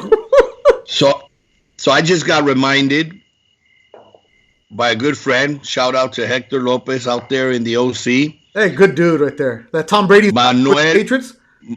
Yeah, that's the only bad thing. You know what? But Mantecas Medina against Troy Dorsey, who we were talking about with Maromero. That was a war. And you know, Don Romulo Quirarte had Mantecas for many years, and also obviously father-in-law, and had Jibaro. Yeah. Don Romulo would tell me Chavez hated sparring with Mantecas. Yeah. And this is during Chavez's prime time. And Maromero hated sparring with Mantecas because nobody could touch him. That's why the name Mantecas, which is lard, mantequilla, mantecas, lard, slippery. You couldn't touch him. And one thing that one day Mantecas told me, because I managed Mantecas his last 2 fights. I got the tail end of his career. Ahora sí que the tail end. That's it. I had his last 2 fights, both in South Africa. One was a no contest or a draw, I think they called it, because of headbutt. And then the last one he lost. And I told him, you know what? It's time to retire. I had told him, let's forget about world titles because you already have 5. They're beautiful in your home. Let's try to go after the most money now because that's what you need now. Very, like I said, very humble guy. And he told me one time, Roberto, the Hamed fight, I'd never want to watch it. And I said, what do you mean? Because he did with Naseem Hamed, before he lost to Barrera, Hamed's knocking everybody out, and Hamed had a hard time with Mantecas. But he said, I don't remember the fight after the second round. Really? He got hit so hard by Naseem that se le borró el cassette. And he just fought on instinct. So he never wanted to go home and watch it because he doesn't remember it. What? Another thing he told me once was he was very nervous fighting. And I think that's what, a lot of fighters will tell you, if a fighter that doesn't say they're nervous is lying. And, you always have the little bit of butterflies and nerve. But Manuel was actually starting to get really nervous towards the end. That's when I said, you know what? Ya está entrando something else, and it's time. The age is catching up and everything. But that's one of the reasons he wouldn't stop throwing. He wouldn't stop punching because no te me acerques porque no vayas a pegar and and he throws so many punches to keep you off. You just said right now que le borró Se le borró el cassette. I mean, he doesn't remember. He at that moment, he lost memory. But he got hit so hard. A concussion. That's what a concussion is. He got hit so hard that after, I think he said like the second or third round, he doesn't remember a thing about the fight. Yet the fight went 10 or 11 rounds. It went 11 rounds. It got stopped. Yeah. You guys were in the Point in Dublin, Ireland. Frank Warren promotion. I wasn't with him at that fight, but that's where it was. Yeah. Yeah. Actually, it was. He stayed on his stool for that one. But Okay, second, third round, I don't remember. It went 11. Mm-hmm. Joel, you ever had a fighter tell you that? Yeah. I've had a lot of fighters. I've had Tim Bradley when Tim Bradley fought me. When Tim Bradley fought Juan Manuel Marquez, I'm telling you, early in the fight, we had a fight plan. I told Bradley, remember, he just knocked out Manny Pacquiao. He put Pacquiao to sleep. So he's relying on his right hand. We're going to execute the right hand. And this is what we're going to do. So at one point, he told me, hey, this guy here is really hard. I said, okay, let's make a change. Let's switch it up a little bit. Because I said, hey, when he throws a right hand, invite him to throw the right hand and catch him with a right uppercut. He goes, no, because he's waiting for me with that punch over there. And believe me, he's really strong. I said, okay, I always communicate with my fighters, let them know what's going on. And I want to know what's happening in there because you can always tell a fighter to do something, but in there, they try and they can because they see things different in there, in the ring. And it always happened. And I've had fighters tell me, oh, man, this guy is really hard. This guy really, he hurt me. So let's try to move around. Crazy. Miguel Chiquita Gonzalez, when he hurt Bradley, told me he broke my ribs. There's nothing for you. Títere Vasquez hurt Bradley? Yeah, he broke his rib, put him out of commission for a while, for 6 months. Wow. Who do you think, Roberto, between Títere Vasquez and Mantecas Medina, who is the most complicated fighter? Oh my God. No, I don't know how Títere had so many fights. I'm just. He fought Canelo. Yeah, he fought him twice. He fought Canelo twice. I just And he love went the distance with Canelo, right? I believe he went the distance twice with him, yeah. the nicknames right now. We got a Maromero, a Títere, and a Mantecas.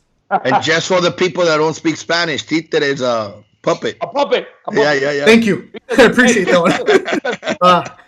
It is funny because when he gets in the ring, he starts jumping and moving around like a puppet, like clack, clack, clack. He hits you and move. Yeah. That's why that's the perfect nickname for him, El Títere. Títere. That's why they had him as a Títere. Art Alvarado says, who else did Romulo Quirarte train? Don Romulo Quirarte trained a kid from Tijuana that was also a world champion named Juan Dinamita Estrada. Juan Jose, I believe, Dinamita Estrada. Dude, I swear. Tremendous fighter. Wars here in L.A. Raúl Jíbaro Pérez, Julio Cesar Chavez for quite a while. Senior. I think he trained junior for a little bit. Manuel Medina, Yori Boy Campas. Don Romulo is a encyclopedia. I mean, tremendous trainer. Both Joel and I have tremendous respect. Antonio Diaz, our only Diaz that never comes on the show, but he's always there. Yeah. He's our researcher. His last fight at Fantasy Springs, one of the best attendants, one of the most fans we've ever had at the time. Antonio brought him in because, believe it or not, he's very well loved in the area. Mm-hmm. And his opponent was Baby Cepeda. Ernesto el Baby Cepeda, trained by Don Romulo Quirarte. Which they took pizzas after porque le di $200. Wait, he what? Remember the story where I told Don Romulo to stop the fight and I paid him with pizzas just so that you would win? And Antonio saw the guys walking out with fucking like 10 pizzas. So he's like, what? So I didn't really win? Antonio, sorry, man. It was just a joke, but Antonio got mad. Because Antonio, honestly, Antonio is dominating the fight, right? And then it gets to a point where he's getting beat by Ernesto Cepeda, right? And I'm like, Antonio, what's going on? And then he's like, I'm okay. I go, don't tell me you're okay. Show me you're okay. So he goes in there and keeps fighting. And all of a sudden he starts hurting. He starts hurting Cepeda, hurting bad. So then Don Romulo stops the fight. But me being Don Romulo's friend, and we know Don Romulo has helped me. When Julio fought Rolando Reyes in Texas, I was with Bradley in Texas. I was with Bradley in Canada. Roberto was there with me. We had a great relationship with Don Romulo. So, being in the opposite corner, I mean, Antonio really did hurt Ernesto Cepeda. And Don Romulo is the type of person that he knows his limits. When his fighters are not capable of coming out, he will not let them. So Don Romulo stops the fight. So us, just giving Antonio a hard time. Antonio's like, man, and I go, Antonio, you didn't see, but I had to give Antonio Don Romulo like some money under the table to stop the fight. And he goes, no, don't take this from me. Don't take this from me. And then we started. And then later in the afternoon, we go up to, you guys are Financial Springs. You know where the Starbucks is? Across from the Starbucks, there's a pizza place. Golden Boy, they give you vouchers to eat. You go to the buffet or whatever. And those vouchers, sometimes you have extras. You can go to the pizza place and get a bunch of pizzas. That's what I do. And then that day, I remember we saw Cepeda with like 10 pizzas. And I go, Antonio, look, on that Monday I gave them Romulo to stop the fight. They bought all the pizzas, and he's been mad. Yeah. But it was just to give him a hard time. And Antonio, he's been working hard. He's the only trainer in the town. Leave him alone. He has been. Hey, ask Antonio. Antonio knows when he fought Quiroz the second time. The first time he fought Hector Quiroz obviously on the undercard of Oscar De La Hoya. And Chavez. Too. Yeah. And then when they fought the rematch, Antonio doesn't remember anything after the 9th round. Otro. Yeah, Antonio doesn't remember anything. I remember, honestly, that night it was a very sad moment for me as a brother because we had some difficulties in the team where I stepped aside. So Antonio was training over there with the Espinosa, and I said, okay, I'm going to step around. I'm going to step aside. You guys do your thing. So Antonio fights Quiroz, but I still go see Antonio's fight. Okay, I drive to Vegas. He fights at the Plaza Hotel, Old Town Las Vegas. Oh, that's downtown Las Vegas. Ew. Yeah, they used to have fights every weekend. Yeah, but still. So I go out there, and I'm sitting in the crowd watching Antonio fight. And the fight's going on, and boom, he gets hurt. It gets to the point where Antonio gets really hurt in the early rounds. And after that, I don't think he remembers anything. Well, the thing is this. In the later rounds, he recovered, and he was doing okay. They stopped this fight, which I thought it was a premature stoppage. They should have just let it go. But after the fight, I went up to him. Both of his eyes were shut. He couldn't open his eyes. And then I remember we went to the hospital with him because they sent him and Quiroz to the hospital. And a moment is like, I still have pictures. I don't know if I have the pictures around me right now. But Antonio and Quiroz were in the hospital next to each other in beds, and they're talking to each other. But Antonio's eyes were shut. And I told him, you want to stay or you want to go home? And he's like, I want to go home. Remember, I wasn't with him. I wasn't training him. I didn't go with him. But on the way back, I was disappointed at what happened in that fight because it shouldn't have been stopped. If that fight should have been stopped, it should have been stopped early when he got hurt. And it didn't. So was he already up? Was he already up on the scores by the time it got stopped, or was it still up in the air? It was up in the air. The fight was, but the thing is this: he wasn't hurt, but he was still fighting. And the reason why I didn't agree with the stoppage was like, you know what? They should have just let him, finish the fight, because the way they stopped the fight, he was still okay. Why did they stop the fight when he was still okay? He was hurt in the early rounds. I remember it was a fourth or around there. He got hurt really bad where it could have been stopped. They should have stopped it there where, hey, he's hurt. It could have been worse. But he recovered and went along. He got hit in the second round, and he got hurt. And then after that, like, man, they should have stopped it because he was really bad. But then he recovered and kept going. And the way they stopped the fight, with the corner stopped the fight, he wasn't hurt. You know what? To me, it's like, déjalo que cierre con broche de oro, ya. I mean, regardless. Ya le falta un round más. Finish it. Pero no. And Quiroz was a big puncher. Quiroz was a big puncher. If I remember correctly, his nickname was El Bombardero. No, era Cañonero. Cañonero, yeah. Look, these nicknames are just amazing. Cañonero, Cañonero, the cannon. El Cañonero Quiroz. He was a slow fighter. Pero pegaba de madre. Yeah, Cannon was Raul Mondesi, man. That guy. Razo, you still with us? No te oímos, Razo. Razo.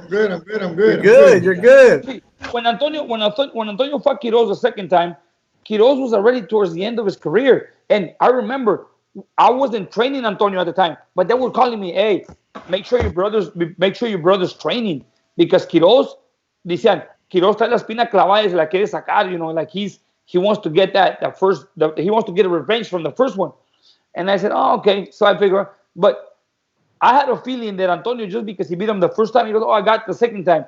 So he didn't have the mentality where, you know what, this guy is getting ready. Quiroz was training in Big Bear.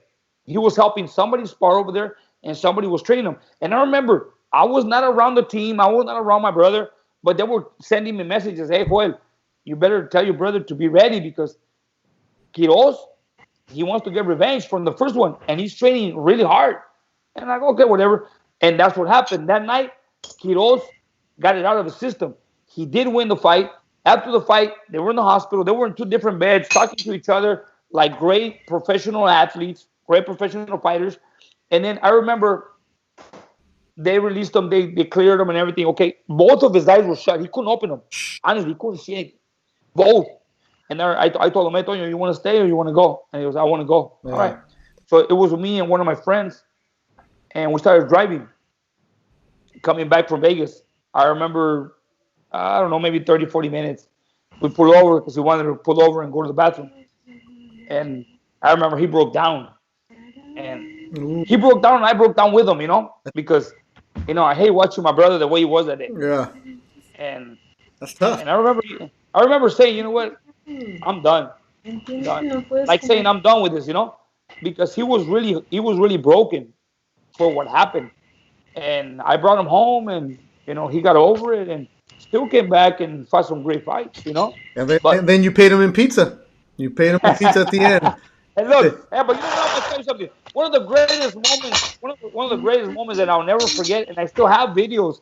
I have a lot of videos on my laptop where we're in the dressing room. Roberto called me. He goes, hey, what do you think about doing a farewell fight for Antonio? Let's do it, Roberto.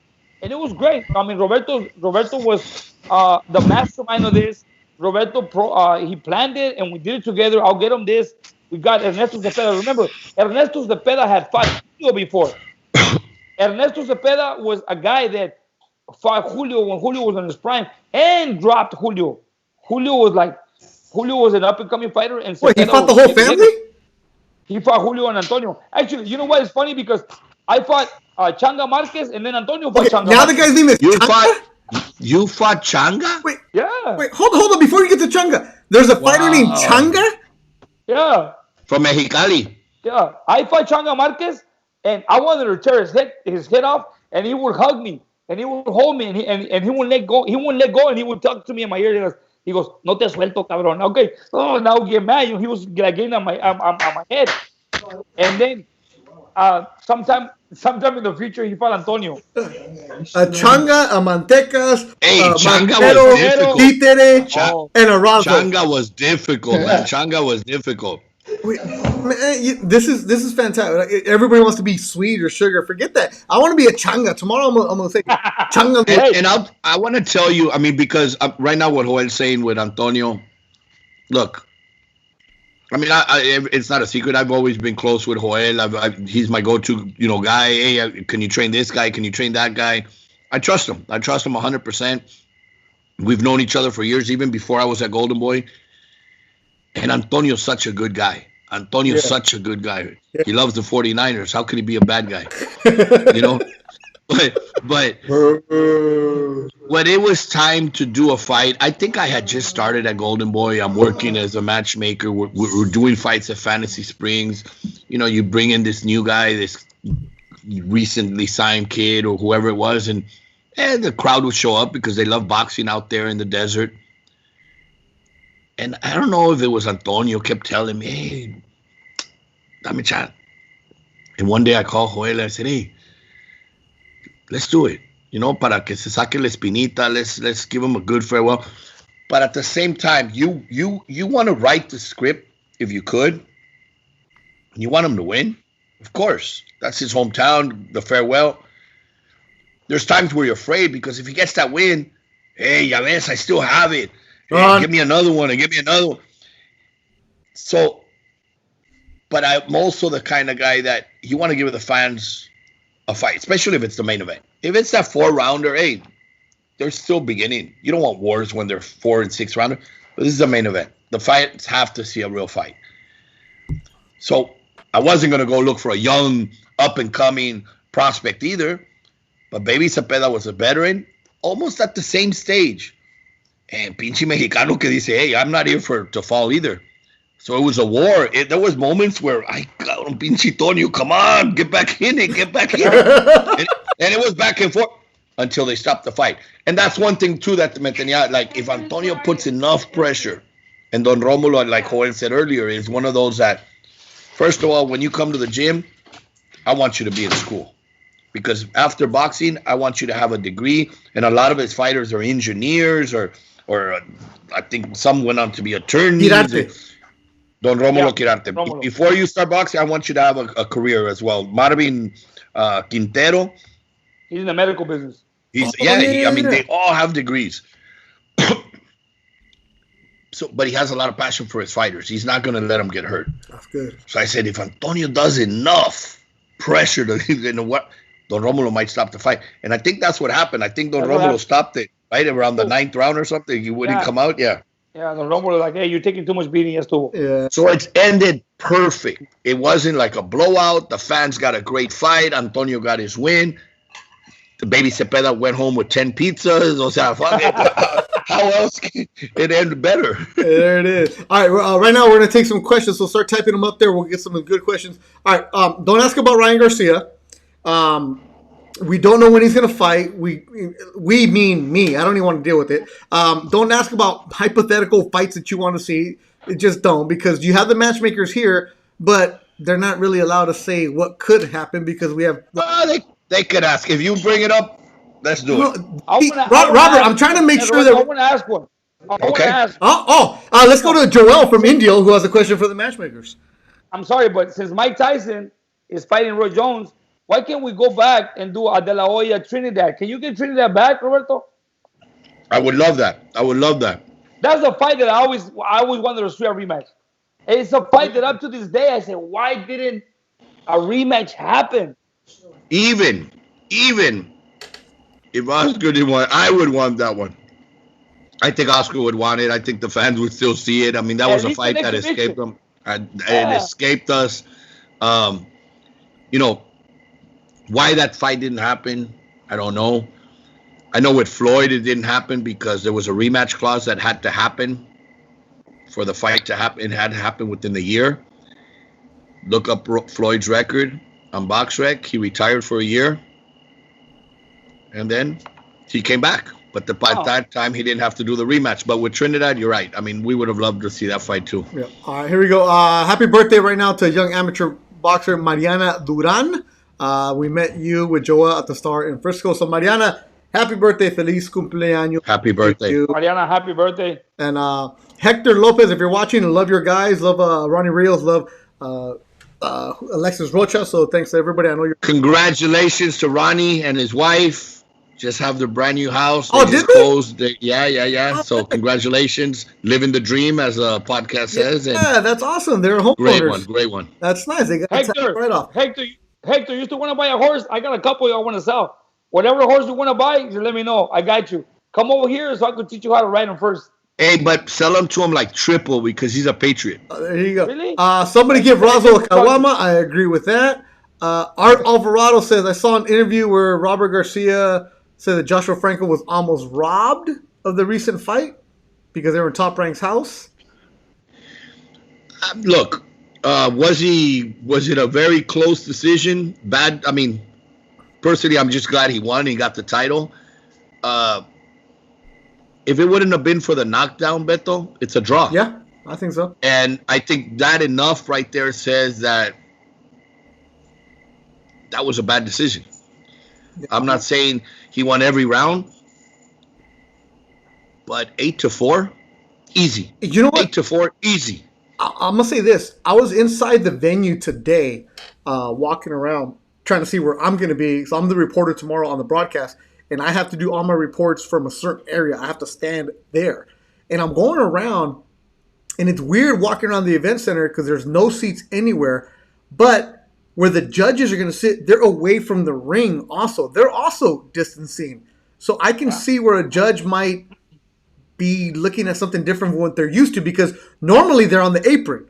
So now that they're farther away, it's a different perspective. I'm not saying that's what happened. I'm just saying everybody has to adjust. It's an interesting time right now, and I think However, I mean, there's things that they said before we go into pandemic. There's like sometimes I think the WBC said the judges should wear headphones, noise canceling, so they don't hear the audience because that might influence them.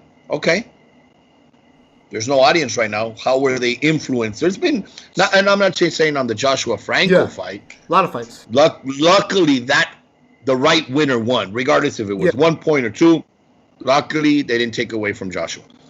But there was a fight a week or 2 before that we talked about it, I think, a couple weeks ago, Giovanni Santillan and Antonio De Marco.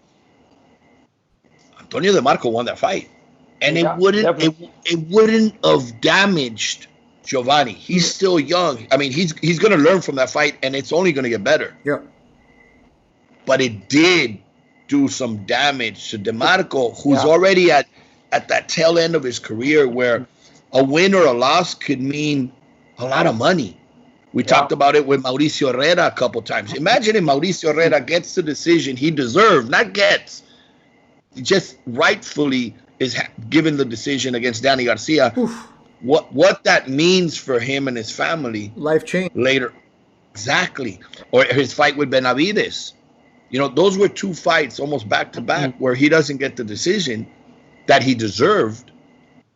Financially, that means a lot of money. Yeah. Interesting. So it has to be adjustment. Now I'm hearing maybe the judges should be in studio where they can watch it off camera. You have to be there because off this camera and the screen, there could be many different things. I'll tell you this, as a broadcaster who's had to work boxing fights from a studio, it's hard to see what's going on to describe the action. I can only imagine to judge it. Razo, where's your beer?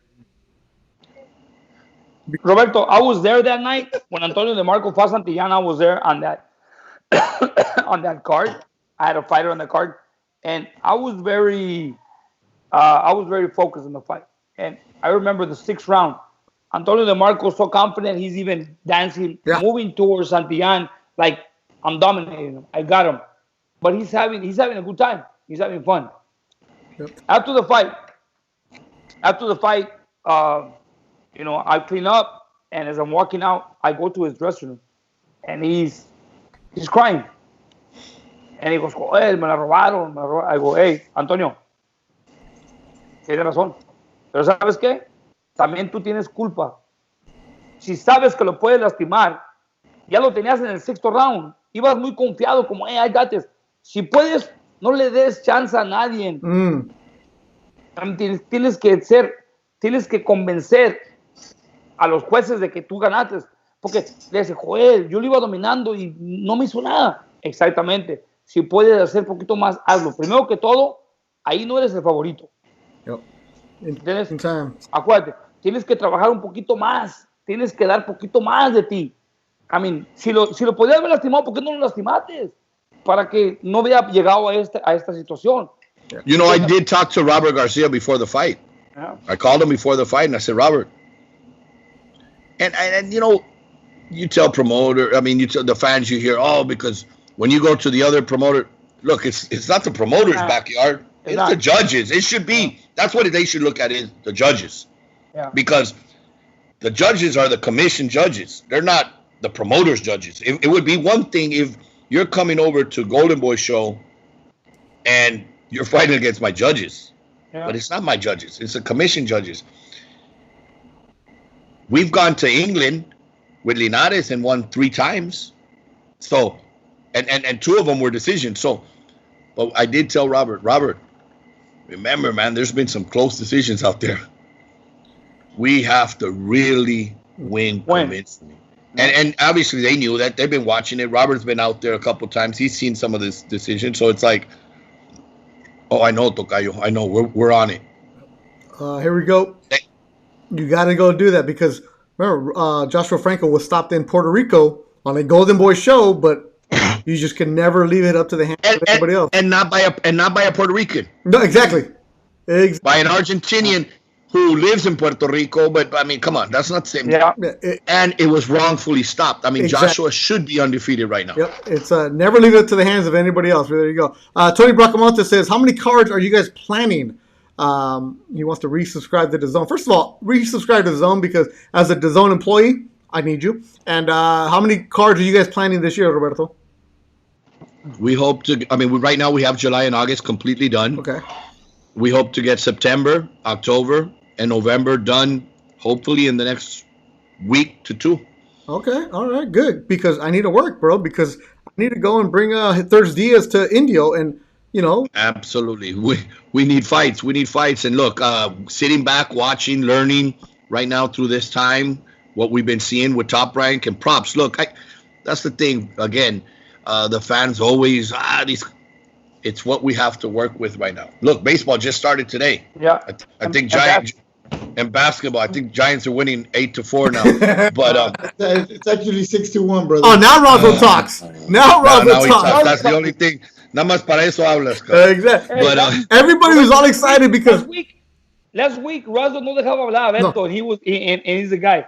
Ahorita no ha hablado nada. Yeah. No, es que está trabajando. No, because last week Razo, I was going to stop the show. No, why? Remember last week Razo was producing the show, sending me pictures, asked me this question, do that. Today, hey, actually, hold on. It's ThursDIAZ with Javier. It's Javier tonight. That's it here. It's not Razo. Razo, brother, come on. Roberto, the plan for Sinisa Estrada, is there a Marlene rematch possibly? That comes from our good friend Eddie.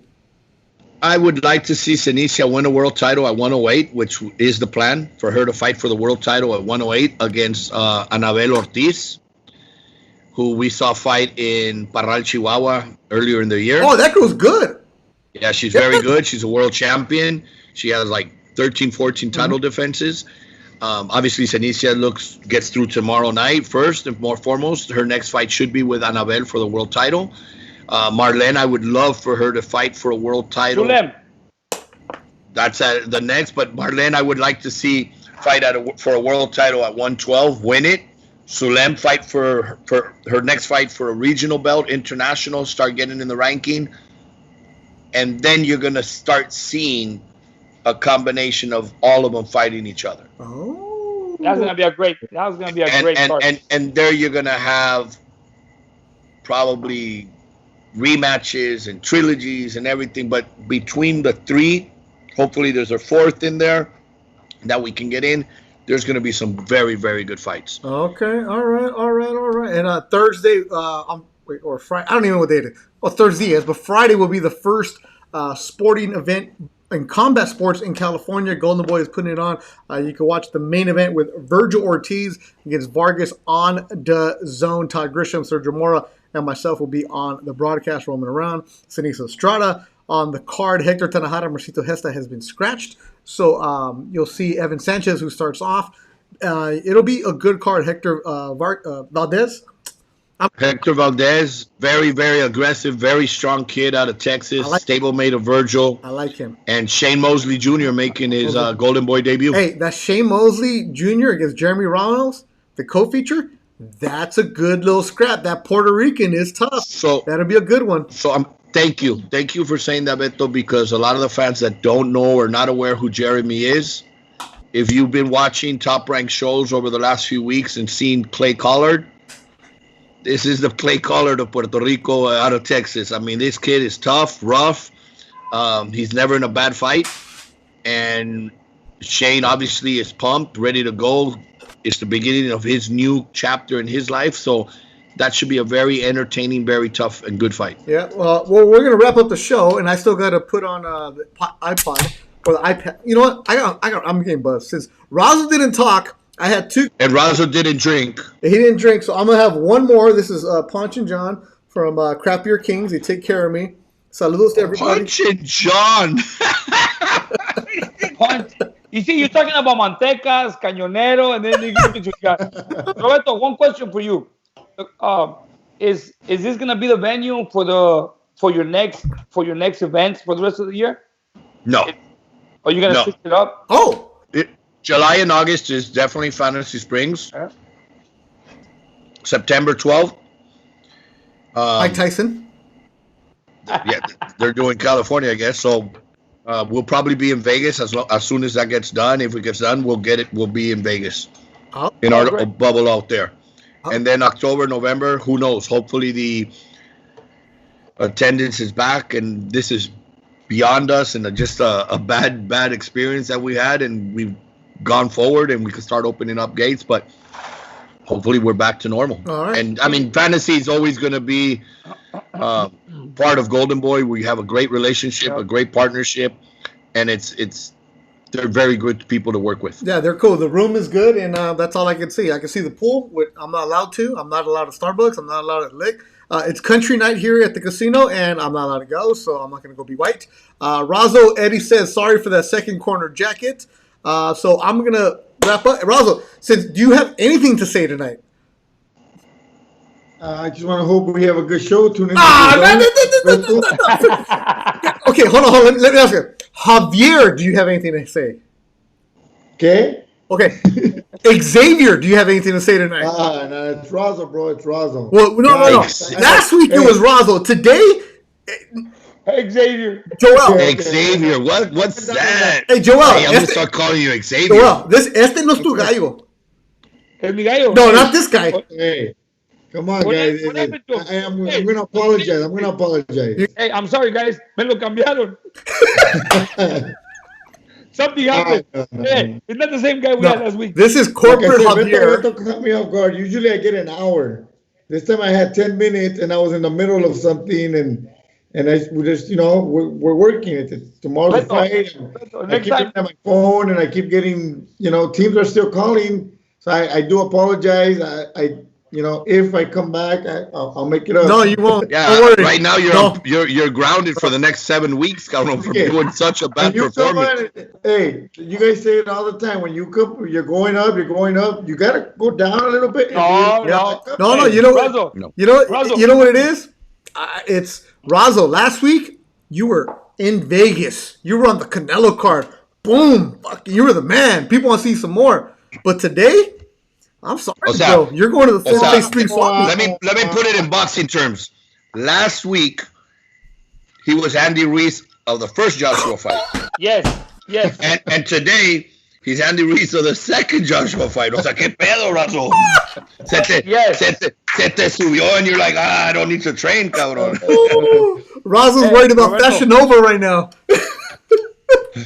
Ichi Razo. But Come on. Hopefully, if You there's still got a time- third fight. You still got a third one, all right? Right? He still has a third chance to make up. No, Antonio's next week. And I'll tune in to watch. Roberto, last week, before we even started, acomodó su lugar, tenía su caguama y todo. And before even Beto said anything, he started. Y no paró de hablar. He was conducting the show himself. See what happens, Beto, when you give him a little bit of a mic? He had ideas the first week. Oh, yeah. Oh. Right now, there's other things in the head going on. So Roberto, he went to sleep and he's in bed. He's thinking, hey, he wakes up in the morning. I have an idea for the show. How come he doesn't come up with those ideas? Hey, I have an idea for this fight. Jeez. Razo, got a home run, though, by the way. Dodgers hit another home run. We're good. They're killing them. Razo, you okay? Yes, sir. You good? Look, everybody's asking for Toño. Do we go Toño or do we go Razo? No, you know what? I'm a team player. Let's go, Toño. I'm good. What team And player? This is my show. I'm letting you have it, Razo.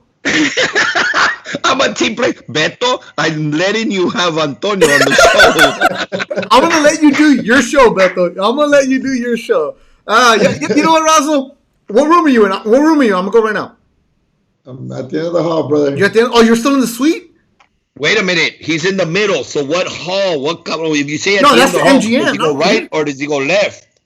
Razo, are you still in the suite? Beto knows where I'm at. Razo, nobody can come What into the if bubble. he ends up at somebody else's room? No, he knows. The he knows ring what card he's girl. doing here. Razo, This no- is our office. Razo, nobody can come into the bubble. So say the room number. Say it.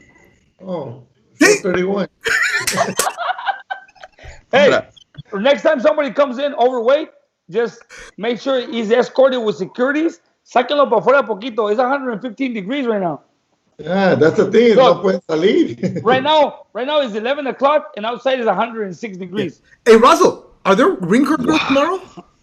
Is there No. what? No ring card Ring girls? girls. No. No.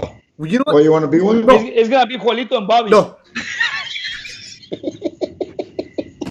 What?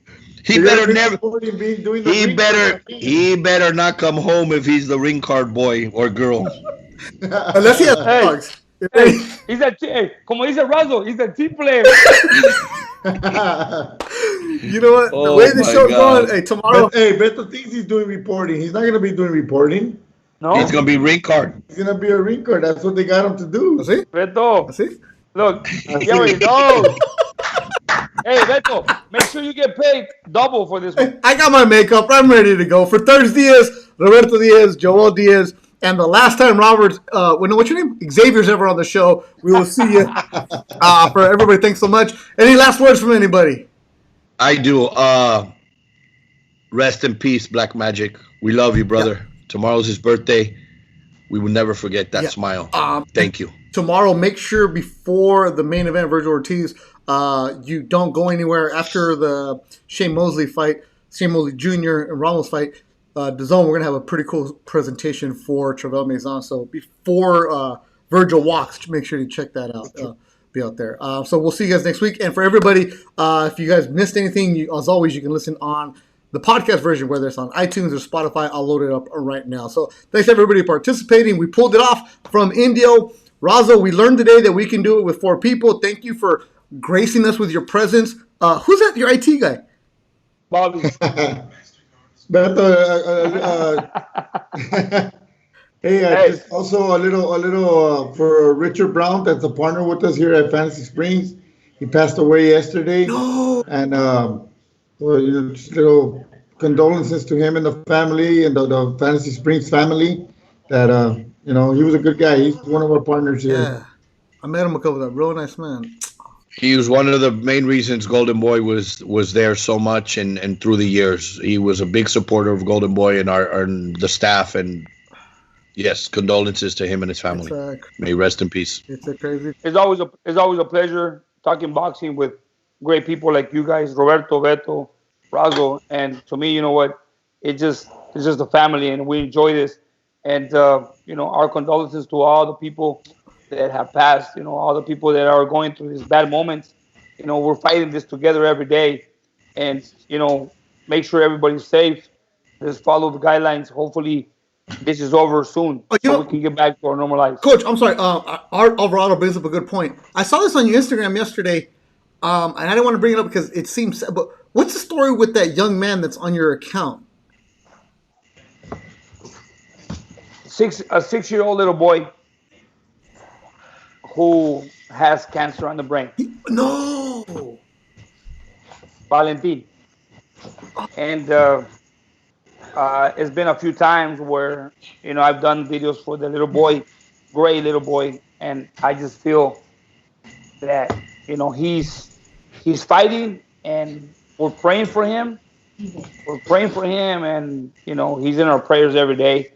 His father stopped by, and there's been times before where I've done a little videos for him, and we're always supporting him. He's fighting a tough fight, but we're gonna keep him on our prayers so that he can win this fight. And he's a great, lovable kid, And you guys saw him he was in the gym running around. He was in the gym running around yesterday, having a good time. He felt a little uncomfortable at first, but then he starts hugging me and, telling me he loves boxing. And, he met Andy Reese and he's a lovable kid, 6 years old. And he lives in Coachella? He lives in Phoenix. And his name is Valentin. He has a website. He has a Instagram page. It's called The Life of Valentin. You guys can follow Valentin. He's a great little boy. And God willing, he's going to be okay. He's going to pull through. Wow. So The Life of Valentin on Instagram. Go and check it out. Because I know what's going on, but I saw that little kid. I'm like, man, that kid has a lot of spirit. You would never know. Wow. Happy little boy. Happy little boy. He's only 6 years old. Well, we'll keep him in our prayers. I've never said that, but damn, that just hit right there. So All right. Well, as always, thanks to everybody who listened to ThursDIAZ. Pay attention. And as I was telling you, Razo, whenever the numbers keep on growing and keep on going and we keep on moving, and without you guys' support, we did 2 hours a day. It felt like 2 minutes. Thanks to Javier Razo for taking time out of it. Roberto Diaz, Joel Diaz. Oh, and by the way, thank you for letting us borrow your sons. They both did great work here. Not you, Bobby. Bobby. Este cabrón is only listening. Bobby, get over here. Rob. Okay, hold on. Bobby, get in the shot. Get in the shot. You know, there used to be a show. I don't remember what the name of the show was. It was a Spanish show where the photographer was always llegaba el metido. Always the guy in the back. Oh, it's el metido. We got el metido. That's a fucking metido. Hey, Bobby. After the show's over, I don't know if Joel already got you guys, but all the food is out there for you guys. Queso tacos, the queso tacos. You know about? We heard about that. Wait. Hey, the orders are in already. You guys are gonna get food out there. There's a person here. Hey, coach, but I mean, tonight? Somebody's right there. Look at him. Now he knows. That was a secret. No. There's no secret about this. Hey. There's this friend of ours. I heard it was for Golden Boy. Beto is the zone. He's the zone. Golden Boy. You don't get none of this. Beto. Yeah, you know this. He got it real quick. Hey. Wait, there's food? There's food? Friday, by the time you guys end up your show, you guys are going to have food out there. Shit. If you guys need some more orders, let me know. I'll call it in for you guys to have. Hey, I want you guys to try this. Son quesadillas de birria con su jugo. It's something else. Yeah. I mean. Wait, tomorrow? Friday night. He was telling us about it. Yeah, I saw Chubby post about it.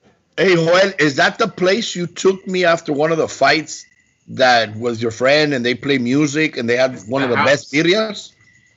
Yeah. No, this is another one. This is the house. This is a house.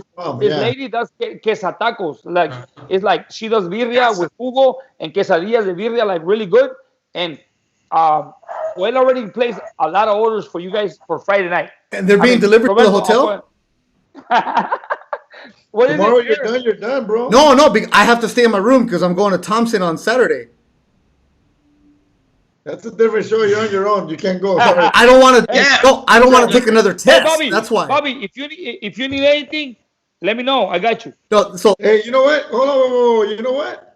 I know he's my IT guy, but Bobby's the zone too. No, hey, hey, look at his shirt. Hey, look at his shirt. Look at his shirt right there. He's with us. I can see it on his shirt. All right, well, if you guys want it on Sunday, Thompson Boxing, go and check it out. It's a pay-per-view, $6. Joel will have a fighter on the co-main. He's taking on Ruben Torres, a guy from Chile. Myself, Doug Fisher, and Jessica Rosales will be on that broadcast. So they told me as soon as the fight's over, if I come straight back to my room and I leave in the morning, go straight to Corona, I don't have to take that test where they go through the swab. So I'm need some food delivered because that thing hurt, man. Stop it. Forget that. Talk to my son. Tell my son to take food to your room. You know what? That Diaz I like. That's a good Diaz son because he would never betray his dad for another person. He plays golf and he gets blisters on his hands because he never got a shovel before. He did really good, Joel. For playing for the first time, he did really good, yeah. Hey, he told me, hey, Dad, I want to play golf. Okay, well, and then he borrowed Antonio's golf clubs. Antonio's golf clubs, he had a nice set back in the 90s. It's not the same. The golf clubs before to the golf clubs now. Antonio lends him his whole setup, and as soon as he gets to the field, se le rompe, se le cae todo. Like, oh, dude. So let's get some newer ones. No. So my friend Cub Swanson, one of my fighters, MMA fighter, loaned him a nice set. That was a nice set, right? Yeah. That was good. He looked good. He played decently. He played really good. Yeah, he played better than Razo. He did play better than me. Yeah, he told me that Eric P took you guys to school, so it's okay. Oh, but Eric, and that's good he said with Eric because Eric is a good instructor and stuff. Yeah, whatever. Me and Razo were drinking. The only that was a good instructor. He instructed me. Hey, Razo, Roberto's gone. Can you loosen up now? Yeah, so what's on? Let's go, man. He hung up. Can you loosen up? He probably got the call that I got earlier. Oh, so Razo, you're good now? He's good now. All right, What I Razo. like, what I like about Junior right now is that he's motivated. He's motivated about playing golf. And you know the reason why he wants to play golf? Because you guys play golf. So he wants to be part of you guys. Is like, hey, I mean, he's never done it before. But at the same time, I've been with him when I go to Vegas. When I used to go to Vegas to visit him when he was out there at the university, he would take us to Top Golf, and he could hit some balls. I mean, I'll watch him from distance. I'll watch him hit the balls. He can hit. Ah, look at you're getting checked, brother. I gotta go too. I mean, I gotta answer this one. So. And that'll do it. So that'll do it for ThursDIAZ. Adios, everybody. We'll see you. Hasta next week. Bye. Go ahead. All right.